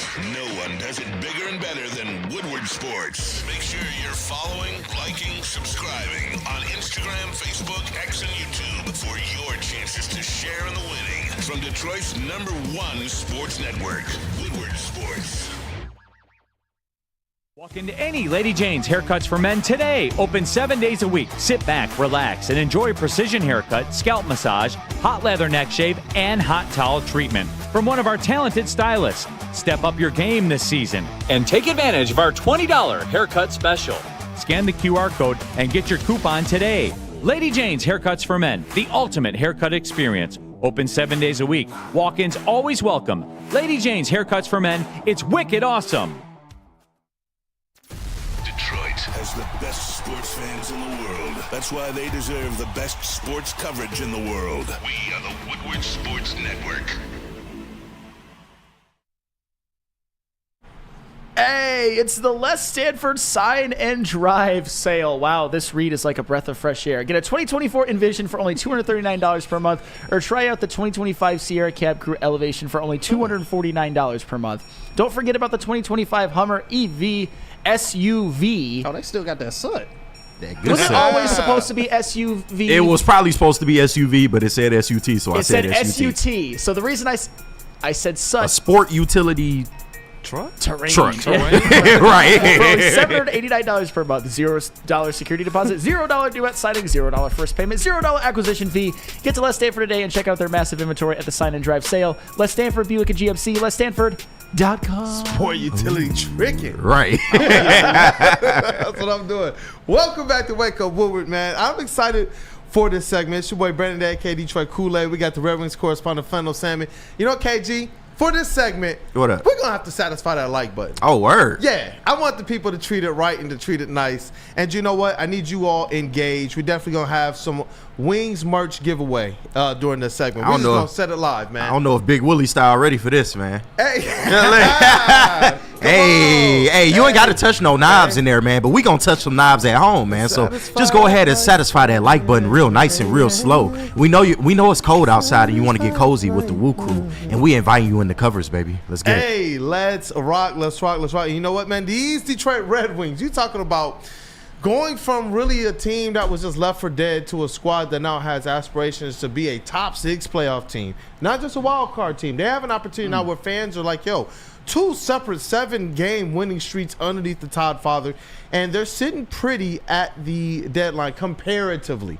Do I think that they had the recipe to be better? Seeing what we're seeing out of Todd McClellan right now, part of me is wondering how much better could they have looked if he was here from the beginning. But you know what? I'm not going to cry about that because we have him right now, and the Red Wings are looking good. They are looking good, and I have to give the first half of the season or the the All-Star break check-in, I would say that even though it's a little more than half the season, I would say that they get an A at this point because quite simply, the first priority for this season, or the first goal, at least for me as a fan, was to see them make the playoffs. And right now, they are sitting at that second wild card spot, just a point behind Ottawa. And they had to really crawl out of the depths of hell to get there. And I would say that the best thing that the Red Wings did this season so far, and I think this should be unanimous, is they fired Derek Lalonde and hired Todd McClellan, somebody who is more proven, somebody who you've seen make some tweaks like changing the lines up that Derek Lalonde was unwilling to do. The Red Wings were 13-17-4 with Lalonde and are 15-5-1 with Todd McClellan. Is that a difference? I'd say just a little bit, but they went from being one of the worst teams to a playoff team. You got to love that. And go ahead. No. I was just gonna say, preach it, man. Of course, we love that, and it's so crazy, just the difference between Lalonde and Todd McClellan, because the large thing we were pondering when they were going on that losing streak is, did he just lose the locker room? Because obviously, if it's a product of the talent, then it's more of an indictment on Steve Yzerman. But this was one where it is really, really clear and evident now that this was one where Lalonde just lost the locker room. Yep, Steve Yzerman deserves a big gold star for that one, and for this season, from somebody who's been very critical of him at times, even having arguments with the likes of Darren McCarty. But never gonna win that one. When it comes to hockey, gonna be 99% to 1%, but if I could just get that little 0.%. But anywho, me and D-Mac are in lockstep on Steve Yzerman right now. But and he had the foresight that I did not have, so congratulations to him. And when I look at the Detroit Red Wings, you also see just improvement from what I like to call the pillars of the Detroit Red Wings. Dylan Larkin, just steady 50 points in 55 games, has been playing the 1C beautifully. I think that you can win to some extent with Dylan Larkin as a 1C, maybe not the cup, but at least to get them into the playoffs and get them into this bridge into being competitive and actually making the playoffs and winning rounds. You can do it with Dylan Larkin, and Dylan Larkin has also benefited from Todd McClellan. 24 points in 21 games with Todd McClellan, which was well above his scoring pace with Derek Lalonde. You also got to go with Lucas Raymond. 59 points in 55 games, the first time in his career that he's been a more than a point per game guy. Career high in power play assists and tied for second in the whole bleeping NHL in power play points. Star. I know that I've given you these stats before, but I got to give them again because Lucas Raymond deserves it. And we know the Red Wings throughout the totality of this season have really relied heavily on the power play. Haven't always been a consistent 5-on-5 team, but on the power play, fourth in the whole bleeping NHL, and Lucas Raymond has been leading the whole damn thing, just being that distributor, which is the most important thing on a power play, quite frankly. And who is he tied with in terms of power play points this season? Just some guys by the name of Nathan McKinnon, Cale Makar, and Jack Hughes. If you would have told me that before the season, I would have fainted on the spot. But it's real. That's what's so beautiful about it. Lucas Raymond has taken the leap, especially as a distributor, and me and Justin have talked about this on Woodward Wings, that I didn't know he had it in him, but as a distributor, he's becoming elite at that, and when it comes to the power play, that's really been his specialty. Got to look at Mo Seider, top 10 in the NHL in block shots, and he's on the top defensive pairing. Just another season which solidifies that Mo Seider is one of the better defensemen in the NHL. Please highlight that for Mo Seider. Yes. That's obviously my son's, Kid Kool-Aid's favorite player. He's one of the ones that sometimes I hear certain discourse against. Sometimes he's one of the ones that I hear people say he might need a little bit more around him. But to me, whenever I see Mo Seider play, I just see a guy who's going out there from a defensive standpoint, playing physical, being somebody that's a problem. He's somebody that has to be dealt with effectively. Yeah, and if you want to say that he could benefit more from better around him, I'm not necessarily mad at that. Being on a defensive pairing with Ben Sherratt isn't ideal and isn't going to be the case down the road, at least hopefully not. But Mo Seider is used to being on a defensive pairing with not a lot of help and thriving, and Mo Seider is doing just that. And Ben Sherratt with him has been serviceable enough. I will give him that. And the last pillar I want to highlight is Mr. Alex DeBrincat, somebody who I've had very disrespectful things to say about, and he's making me look stupid. So shout out to Alex DeBrincat. This season, averaging .44 goals per game, because that's why you get Alex DeBrincat. We look at the 40-goal seasons. He is a goal scorer. And last season, he was only at point per game and really went silent down the stretch when you needed him. So big improvement from Alex DeBrincat as well. Those are the pillars. I also want to talk about the other Steve Yzerman first-round draft picks who are really getting their shine this year. You got to start out with Simon Edvinsson, being on that second defensive pairing, starting out with Mo Seider and then being moved with Todd McClellan to the second defensive pairing, eventually with Albert Johansson, is leading the team in plus-minus at +11, which is the second highest is +3. Say what you want about plus-minus, but I think that makes a big difference, and you see it with Simon Edvinsson's play and his physicality and whatnot. He has been absolutely huge for this team. And of course, Marco Kasper, finally getting that shine on the top line in the month of January. 12 points in 14 games, playing on that top line, finally looking like that first-round pick. I mean, he's a rookie, so he was always going to have those growing pains. But when you surround him with better players, he's going to look better. When you give him more minutes, when you don't stick him on the third and fourth line, he's going to really shine, and Marco Kasper has. You know what, man? The thing that I really like here is not just that, the position that guys like DeBrincat are in, some of your older vets and such, but also some of these younger stars. I guess they've been here for some time now, but guys like Mo Sider, Lucas Raymond, Dylan Larkin, and those guys who are having success at the same time that we're seeing the Red Wings go on these 7-game heaters, a couple of them out through the stretch right now. And I want to kind of go back to Lucas Raymond because he's somebody who, like, how do you put into context, like in basketball terms, the type of season and the type of rise that he's having right now? Because it is special when you just look at the stats and you compare it to everyone else he's compared to. I was like, I think he's a good player, but now I'm looking like he's that good of a player? Shoot, it's hard to say for basketball. I would say that Lucas Raymond has, how I would describe his improvement, if you were to put it in basketball terms, would be somebody who's taken maybe a slight dip in terms of his points per game, but is more efficient. But his assists per game go from like 6 to 10, something like that. Just a facet of his game that is almost more like prodigious. Chauncey Billups. Yeah, which is more prodigious than I even thought. I thought he was going to be more of a goal scorer, but he's been thriving more as a distributor, and he's going to set his career high in assists this year. He's already close to it. He had 41 in 82 games last year, and this year he's got 37 in 55 games, so he's going to break that as well. So Lucas Raymond adding some elements, being even better than we thought, hopefully taking that rise into superstardom, playing for Team Sweden in the Four Nations tournament. Nobody could have foreseen this from Lucas Raymond, especially with the ranking and power play points. It's just, it's unbelievable. Nathan McKinnon, I mean, come on. MVP, champion, one of the best in the world, Hall of Famer. I mean, come on. It's unbelievable. Yeah, and you know, and people are ecstatic too about the prospects the Red Wings have of being able to get just a solid playoff spot. And that's something that we see out of both teams in LCA.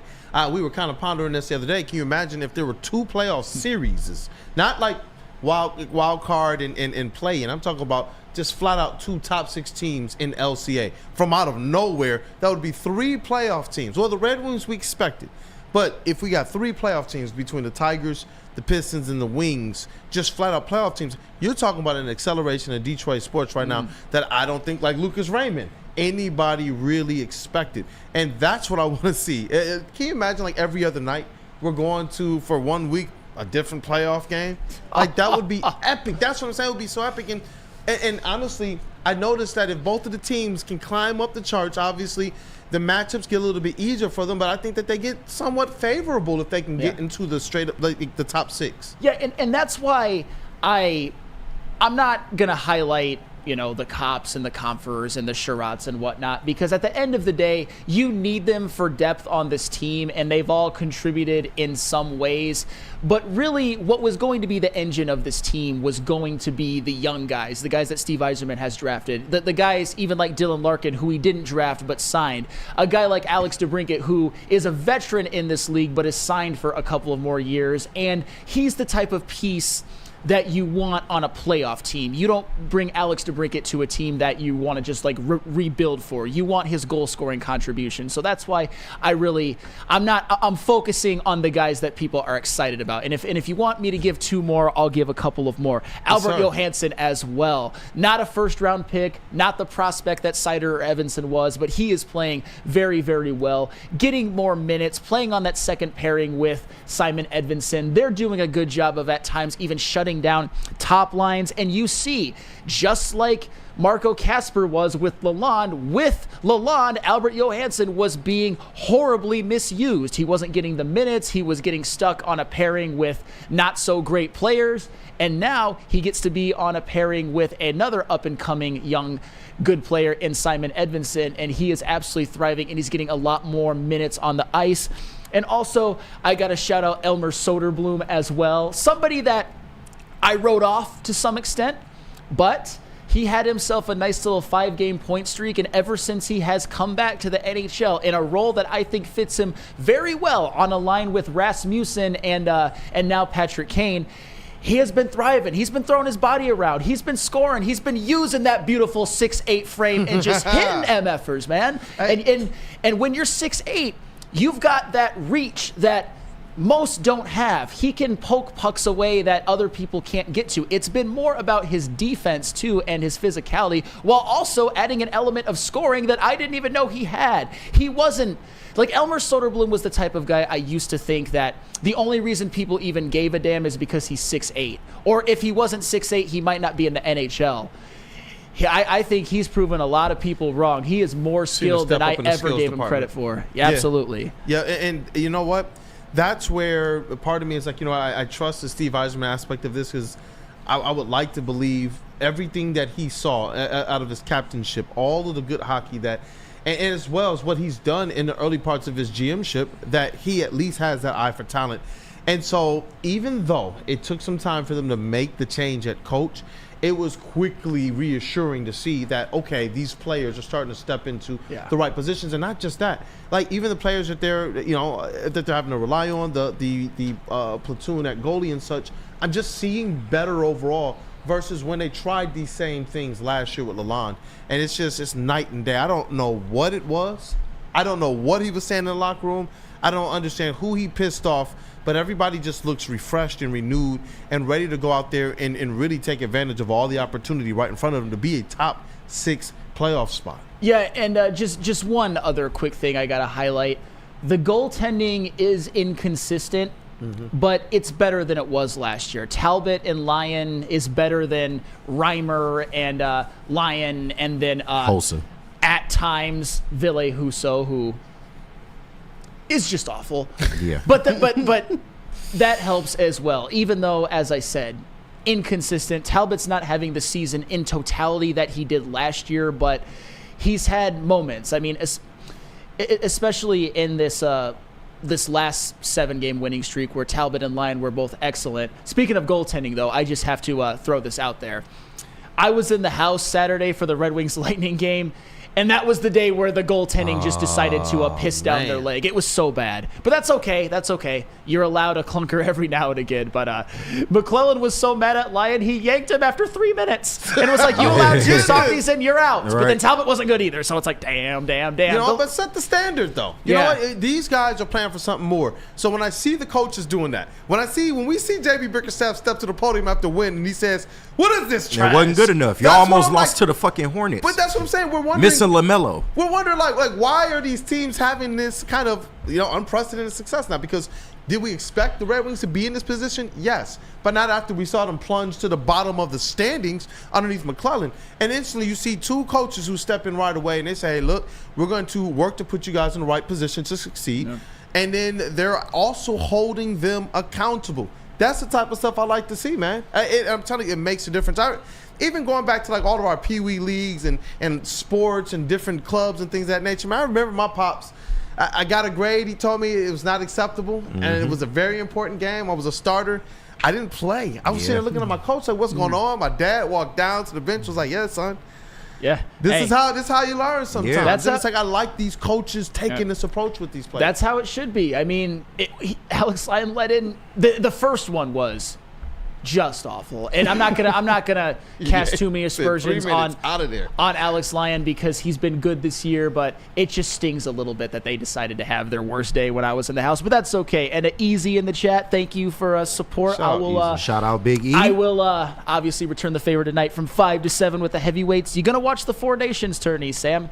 I think so. At least I'm not super invested, but you got Larkin in there for USA, you got Raymond for Sweden. I think that it's always nice when you get the best in the world on that stage, and especially when a couple of the best in the world are our guys, seeing as how bad it's been for the Red Wings as of late. It's a nice little feather in the cap, and I think it's going to be some really high-level hockey. Hey, you know what? The chat family's getting closer and closer to that Red Wings merch giveaway. When you get there, we'll let the winner decide, JB, if they want the LFGRW or if they want the Play Effing Hockey. I think I don't know, both of them are very appropriate, but it feels like the Todd Father, man.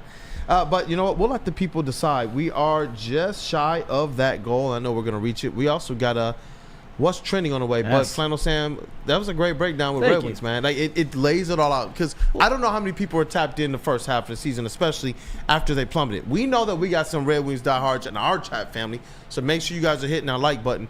But to be able to break it down that way, especially as we're getting the Woodward Wings podcast, that should be hitting the channel for members either this week or next week. We want to get it up this week. And Woodward Ringside is there too, and I'll let you guys take about 2 to 5 minutes at the end of the show to talk about your all Woodward Ringside. But Woodward Wings, it is going to be joining you, that dude Justin, and a host of other guests throughout this thing. I can't wait for this show to get going. And I already clipped this, so this is gonna have to go in there too. Hey, and you did your thing. I perused the YouTube, and I'm like, hey, Woodward Ringside's Yeah, on there. finally, man. Look at KG's face, dog. Yeah, man. Finally, bro. It feels good, man. I think that is good content. Of course, these were the early episodes, so bear with us, man. The product has improved. Definitely. Even over the course of 8 episodes, the product has improved. So, no, I'm excited, man. And we'll talk about it a little bit more later, but gotta get to Jay Bizzle, man. Yep, let's do that. Let's say what up, though, to some friends. Thank you, chat family, for staying engaged. We are just so close to that goal. Tabitha Gable said if she wins, she wants the LFGRW shirt. Hey, I mean, they've earned it. Soroki's, JB? Oh yeah, I gotta tell them about Lunch. Soroki's. Crispy chicken and pizza. Yes, they are still continuing on their wing special even after football season. Grab your friends, order a New York style pizza, and add on some fresh wings to that order as well too. Try one of their 7 different flavors that you can see up on screen right now. And don't fear, if you don't have time to go in store to check them out, you can always order online at Sorokis.com. Stop searching for a vehicle and start finding one.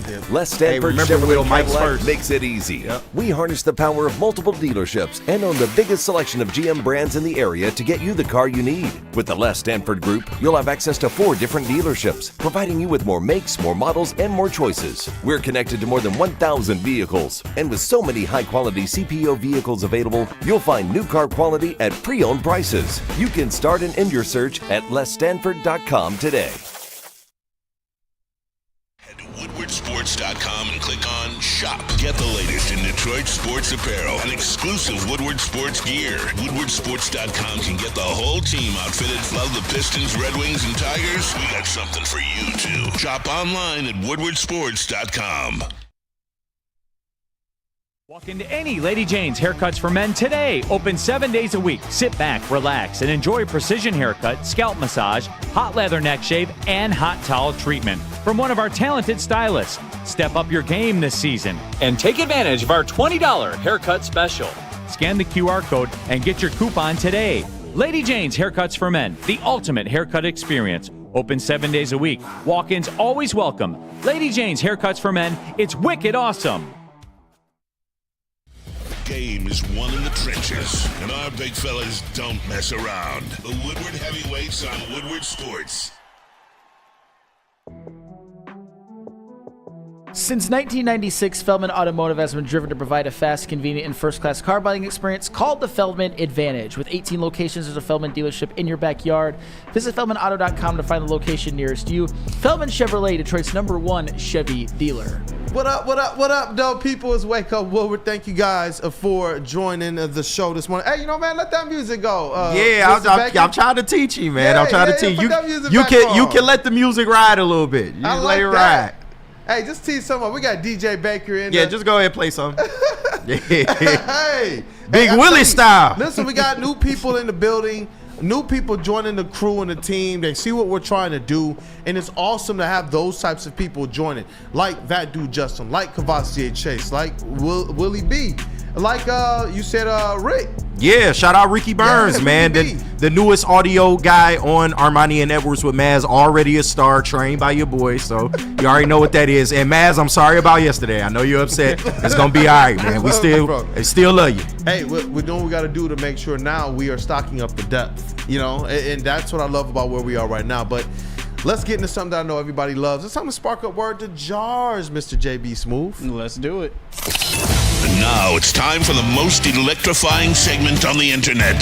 Bum, bum, bum. It's What's Trending with JB. Live on Wake Up Woodward. Give me a J. Give me a B. Put it together. What's that spell? JB, let's rock. Hey. Hey. What's going on, chat family? What's up, fellas? I got some news for you guys. Some stuff that happened last week and over the weekend as well, too. You guys love Krispy Kreme, right? Oh, yeah. How do you not? Come on. How would you love to have Krispy Kremes up until your 18th birthday? What? Well, it's a little late for me, but You're past Wait, that, I got it's a little late for me. I got 4 kids I can take advantage well, of. see, you can still take advantage of it like this woman did, who actually gave birth at a Krispy Kreme's restaurant. The baby is nicknamed Glaze. Oh shit! And Krispy Kreme has offered to give them I hope that's not a girl. I hope that's not a girl child. You can't name your nickname your baby Glaze. It's the baby's nickname. In 2025, that is not a good look, bro. That is not a good look. But Krispy Kreme's is gifting the family a year of free donuts. Up until their 18th birthday. So I thought that was nice, at least. A good Wow. idea. Good on Krispy Kreme. Wait. I bet the delivery is messy. Glaze. All right, so you only get a year of free donuts, and then they will host birthday parties, I guess, until she's 18? Yeah. To name your baby Glaze. I don't know about that one. I don't know if that's a fair deal. Was it a The girl? baby's nickname. Was it a guy? I mean, it was a guy. Can you imagine if your name was Glaze? Right. Flannel Glaze. Right. Kool-Aid Glaze. No. This motherfucker be over here glazing. Big Glaze. I guess that's a no. Big Glaze. Oh shit! It's not a girl. Yeah, that's. I don't know the confirm of the gender, so I'm not too sure about that. But What does she identify as? yeah, what did she identify as? That's a hell of a poor name. I ain't gonna hold you up. Man. Oh man, no. Welcome to the Big show, Willie baby. style for the top rope.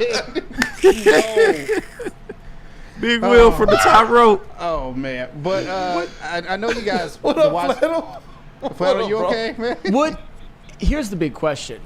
Would having free donuts for a year be a good thing or a bad thing? It's Both. I mean, Yeah. there's some plus and minuses to that. I feel like There's no way I would eat one every day though. Like just because I get them for free, I eat them maybe like a couple times a week. it's the problem is in my stage in life, be it in my early 30s. I mean, I think we're all in our 30s in the room. You get things like indigestion and heartburn. Yes. Like you can't just eat whatever I want whenever I want. So I think like, what the hell is this? What is going on in my life? All right, stomach bubbling overnight and shit. I know, right? It's all it is. All it is. Like I get food hangovers now worse than alcohol was. No, that's a fact. kinda If I have a good meal, Somebody boy, I'm out, understands. bro. If I have a good like fulfilling meal, it's over, bro. Like I'm going to sleep. Like it's guaranteed I'm going to sleep. Dude, we're on a morning show, so we all wake up early. I actually change my diet so that I don't eat big dinners because I know I'm gonna pay for it the next morning with a bad case of indigestion because I don't sleep very well. He's gonna have a bubble gut. QT said, let's nickname the new guy Glaze. No, no, we not doing that to Will, bro. We not doing that to Will. No, but hey, you know what? Gromit. 237. Next on stage, Glaze. Right. Oh shit. Like I said, it might have been a bad sign. Who knows? Maybe rethink the baby's nickname a little bit down the line. That's just baby Glaze. Don't worry about it. That's just baby Glaze. Just rethink That is wild the behavior, nickname. man. You know what, Chuck Brewer and Nick Hedigen? Good for you. Stop bragging. Wait, what? What did he say? I'm in my 50s. I'm in my 40s, and I can just eat whatever. Stop it bragging. Good for you, brother. Right. Good for you. I'm happy for you. Right. Everybody tells me that it shouldn't be this way. I don't care what should or shouldn't. Right. What's happening I don't like is being uncomfortable in the morning. right. You try and do a morning show and you got to take a shit during it. It is not fun. It's not a fun process, y'all. It is not fun at all. Let me tell you from personal experience. That is rough. What the fuck, man? These people shot 2 and 6 Will Glaze. Will Glaze. He will Glaze. Won't he? Won't he Glaze? Xavier, a glazing Spider-Man. Y'all are killing me, dog. Oh man, show it to me today. Oh shit. Oh damn. Yeah, this just Will went off the Glaze. rails, bro. Will Glaze for food. Good job already, JB. All the segments, dog. I wasn't expecting this to Will go Glaze off for the food. rails like Will Glaze for money. Pause. Definitely pause for the comment section. Willie B, what up, though, bro? Oh shit. Y'all wow. All right, let's move on because I got some other Just stuff. Glaze. Tell me that's What are you doing, bro? All my hip hop people would know what I'm talking about. They know. Just Glaze. All right, bro. We too immature for this shit, bro. All right. We on to the next one, dog. Dog, this second day in a row, this dude KG got me crying tears, dog. Come on, KG. Baby. I'm sorry, dog. Poor baby, dog. Oh, shit. Glaze, baby. And the funny thing is, they thought that it was like, oh, it's so sweet. It's baby Yeah, Glaze. no. Not in 2025, it's not. You got to update your vocabulary. Oh, Oh, especially if please tell me it's a boy. Please. That's even worse. I don't know about that, man. Oh, shit. DJ Justin says he's a baby. JB, get us out of here, dog. Yeah, let's move on a little bit.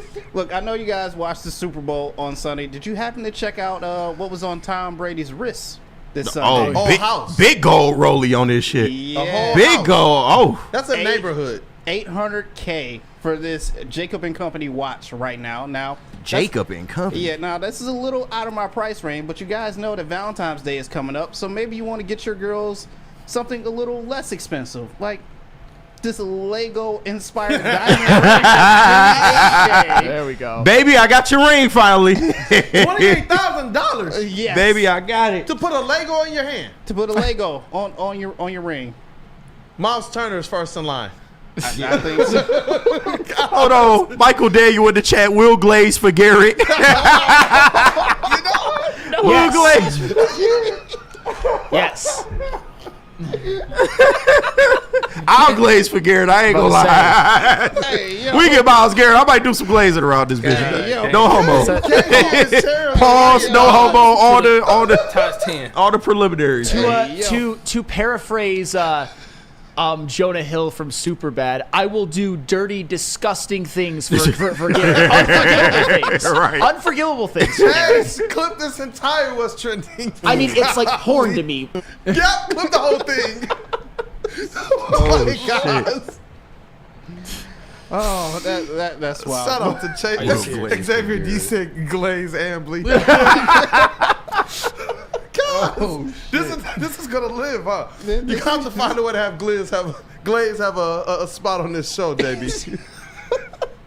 I'll find a way, but We know. Let me get back to these videos for you guys because I just got a question for you. Who the hell moved the ladder? Oh, shit. Whoa! I can wanna relate. see that. I'm about to get on the plane. Wait, with what? you. No, That bro, you can no. relate. No, I can relate. Oh, What no. happened? Hey, let me tell you, my first move, I'm suing the shit out of this airline. I don't care if I work for them. That's I'm a suing far the shit out of fall, them. man. Come on, dog. That was 3 years ago. I remember that. Damn. I fell off the ladder at work. Oh, you fell off a ladder at work? geez. Yes, I Can did. you speak to your experience? Yes, a 12-foot ladder at work, getting some conduit pipe. Oh. Face first. Oh, No, not a face plant. Yeah, but the crazy part is that adrenaline got me back up, but I could feel it was hurting at the end. Dang. I can see Will falling off a ladder and jumping right back just up. getting up like- Right. So like nothing happened. Sit back down, Will. They like, man, yo. I'm good, guys. They like, you all right? I say, that bitch, I want to go home. You all right? No. Hold on, sunburn fudge in the chat, glaze Icewood. I'm sorry, it's some good ones in here. That's why I man. said this one might have to just live on the show forever, bro. What's the guy's name? Shit. Goodness. Sunburn Fudge? Yeah. That's an interesting name. Sunburn Yeah, fudge. it's a hell of a name for sure. Sunburned fudge glaze. Don't seem to go together very well. No, some of the people that be hating in the chat is like, look at your name, bro. Look at your display name. Like, what Sunburned the fuck? fudge. Yeah, like, no, we ain't talking about you, Sunburn. I'm just talking about certain people in the chat. It's like, why the fuck is you talking to me and your username is this? Like, I don't understand. Like, Will Glaze. right? It's just done like it's shot. Dang, Will Glaze, you good? I guarantee you Dante's new screen name is going to be Will Glaze tomorrow. Glaze Icewood. All right, Oh, well, shit. finally, I will end what's trending with this. Everybody, please stop watching these TikTok videos and stop trying to do this stuff at the gym. It is just not going to work out for you. Oh, God. Damn. Stop doing this at the gym. yeah, Stop. man. He's crying. He can't even feel his shins right now, bro. Shit. Them elastic He bands, can't you gotta feel be his shins careful. right now. Goodness. You gotta be careful with the elastic bands, bro. Some tells me you wasn't doing this right, and What that's just why happened? that's It why just this happened. But God, working out. They already got the machines there for you. Just use the yeah, machines right. He that tried are to make there. up his own workout and shit. Like, come on, man. That's wow. And it's crazy that it is from the security footage cam. It's not even like he was trying to like record himself or anything. Yeah. The security was probably like, "Hey, look, this is on him, bro." Hold on, This there's is a on him. dude right next to him too. Oh shit. Hold on. You know, yeah, the other person's like working out and doing things, and then they just stop. Right. What do you think hurt worse? Was it the nads? Was it the hip? Like, Bro, the the way waist. his shins get taken out.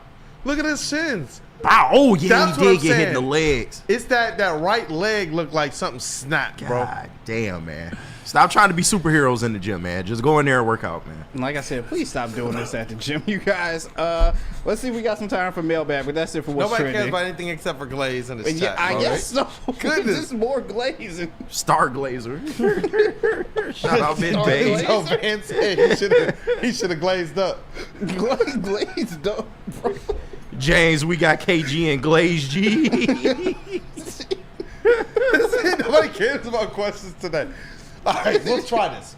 Let's hear from our friends. We already heard from Feldman. Yeah, right? we already heard from Feldman. Look, man, if y'all got some questions, get them into the chat. But while you do that, guys, just talk about Woodward ringside really, really quickly before we sign off. Man. Yeah, man. You know, this is a show me and JB been working on for a few weeks now. It was actually in the works before that, but finally getting able to get out here these last few weeks and actually put pen to paper and be able to film this thing has been quite the experience.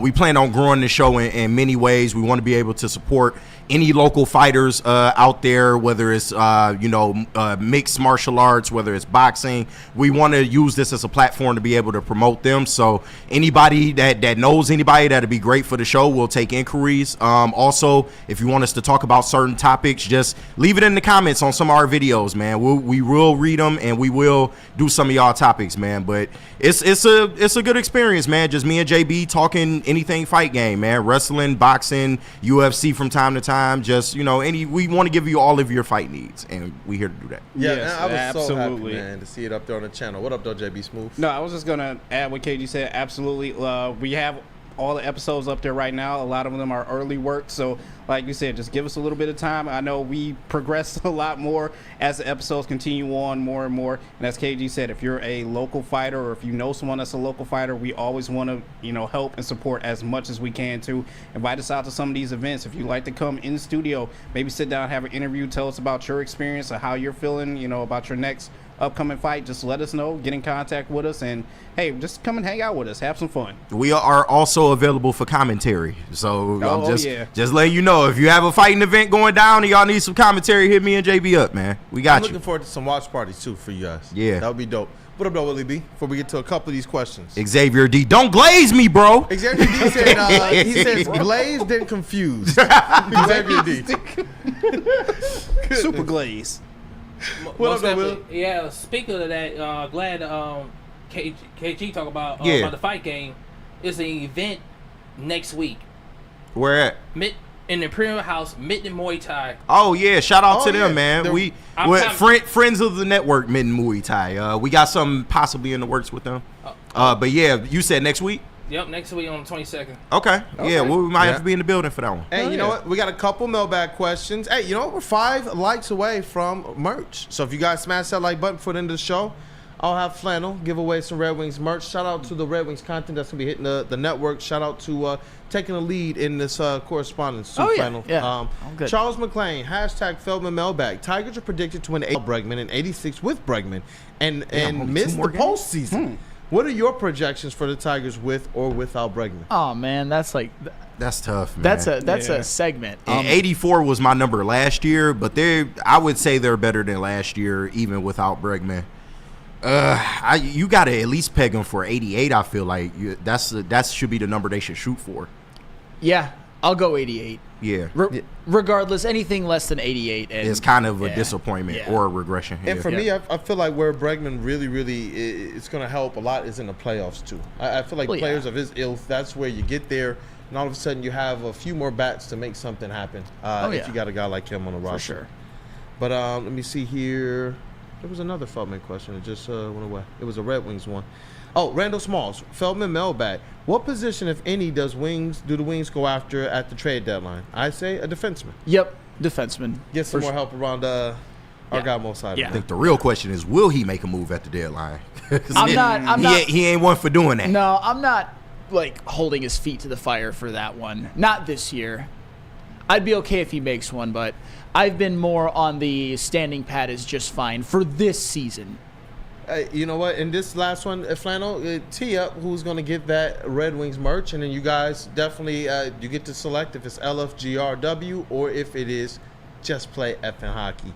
But the last one here from DNC ENT, this is a fun one. If you're in a coma for the next 5 years, you wake up and the Pistons and Tigers have won championships and the Lions still don't have a Super Bowl. Oh, what the What hell? is your reaction?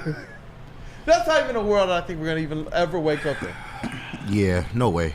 No way at all. Somebody gonna do something. Yeah, that's not gonna happen. I would be flabbergasted. I wouldn't believe It's it. got to be the Lions, though. They are the closest out of every other team. I wouldn't believe it, bro. Is it wrong to say that I'd still be happy 2 championships in 5 years? You know what? Or is it just like such a Lions town that that would be more disappointing than all of that? I think I'd be happy. I mean, it would kind of be a good perspective. I'd be happy, but it would be disappointing from a football standpoint because the Lions have never been this good and this close. You know what? I will add a caveat, which I think we can all relate to. Doing this job, seeing as how the Lions are, our bread and butter, having that perspective of it, maybe I would be disappointed. Yeah. But I'd be in a coma, so I wouldn't have to see it happen and talk about it. So okay, there we go. Yeah, there we go. I will say that a Tigers championship would ease those worries a little bit because it's been so long for them. Got so close. It's been so long for them. And the Pistons, we all know the NBA is a tough league to win in. The Pistons may take a little time, but if the Tigers can somehow get over that hump, that'd be amazing. I will say this: I will be happy, the Lions, bro. but hurting on the inside.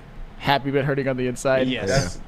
I may say, bro, we need the Lions, bro. So football time, bro. I feel that, and we've seen the other teams do it. We're still waiting on the Tigers to do it in this era, in these generations. But at least you've seen them go to 2 World Series after that. We did, although they didn't win. Goodness. Well, you know what? Let's get the chest pass going to break this show down. Hey. Yep, go ahead, run some music, Willie. Yeah. Hey, there we go. That's a J right there, man. That's a J. And, we got some stuff that is on the way as well. Chuckle Cheese, Feldman Mailbag, do you think that Jey Uso will be Gunther? You know what? Tune in to Woodward Ringside. Yes. but yes, tune in to Woodward Ringside. We are going to be addressing the Royal Rumble. As a matter of fact, maybe recording today. So, yeah. Flannel Sam? Yes. The chat family responded. They deserve a giveaway. Absolutely. I am going to give it away to... Some of y'all ain't getting it. I'm just letting y'all know. He's biased. He's very biased. DNC ENT. Hey, DNCNT, pay attention to the chat or hit me up, Kool-Aid at woodwardsports.com. Shout out. Email me so that you can get your merch, DNCENT. Congratulations. Let's go. Thank you for staying tapped in as well, you all, for the Red Wings segment. Flannel crushed it. Absolutely crushed it, man. Proud of you, brother. Thank you. I can't wait to see where Woodward Wings goes from here. Can't wait for Woodward Ringside to take off. It is on the channel already. Yep, if you are first a member, 3 episodes are up. There you go. You can go and access those episodes right now. And I see some members in there. Go and check out Woodward Ringside in between the shows, and you are premiering a new one when Friday. Yep. And new episodes drop every week, so be on the lookout. Yep, and they will be in the chats when they premiere. So stay on the lookout. They will be able to interact with you from the chat. We're gonna have some lives on the way, but it's been a show. Shout out to our brother Matthew Broder and that dude Justin, man. We appreciate everything that you guys are to us. And Cavassier Chase. Willie B, shout out to you, man. Big Willie style. Better in the sound booth. What up, though? I get a chat and it. said Will Glaze. Oh, man. Well, thank you again, and as always, man, it's always a pleasure, man. Thank you for being here, brother. Hey, you know what? KG sitting in the chair. What hey, up, man. Though, brother? Hey, we need to call this the King's Throne or something like that, because you know I'm the bar king, man. You said, I'm gonna be here for a little while, man. Yeah, it is what it is. But nah, shout out to Willie stepping in, learning on the fly, man, doing a great job. Shout out to everybody, my team, man. Y'all are absolutely amazing. We did it again. And shout out to the chat, man. We love y'all, man. Make sure y'all tapped in with us all week long, baby. Let's keep it rolling. Hey, Motor City, he said whack a giveaway. If you want a chance to win something else, just right. You said you sound hurt. We give the giveaways out on this show and on socials. I don't care. Hey, shout out to DNCNT and everybody else. Do you guys realize how many giveaways we've done now? Just in the last year. I can say the last 4 years and it would blow your mind, but just in the last year, man, hundreds of giveaways, tens of thousands of dollars. I'm proud of what we're doing for the city right now. I really am. And a lot of it goes to what people like the vet of the squad has done for so long, man. But we'll get there. Hey, shout out to KG, though, Detroit's #1 draft pick. Moving up in the world. Glad to see you in this position, brother. Hey, appreciate it. Shout out to Woodward Sports MVP in the TD booth. That's JB Smooth. What up, though? Yo, what's going on? Shout out to everyone staying tapped in with us. Spartans, get it done tonight. You're facing Indiana. This should be a win. Fingers crossed. I'll be watching. Hey, you know what? The vet of the squad, vet of the network, that's Flannel Sam Reynolds, Red Wings correspondent, all sports knower. Go Blue lover. Oh, yeah. Speaking of Go Blue, Michigan home versus Purdue. That's going to be a tough one. So we'll see. We'll see if both of our squads come in tomorrow at 11-2 in a conference play. But yes, sir. KG, I love what you said, though, earlier, that having this kind of power to choose giveaways, you're right.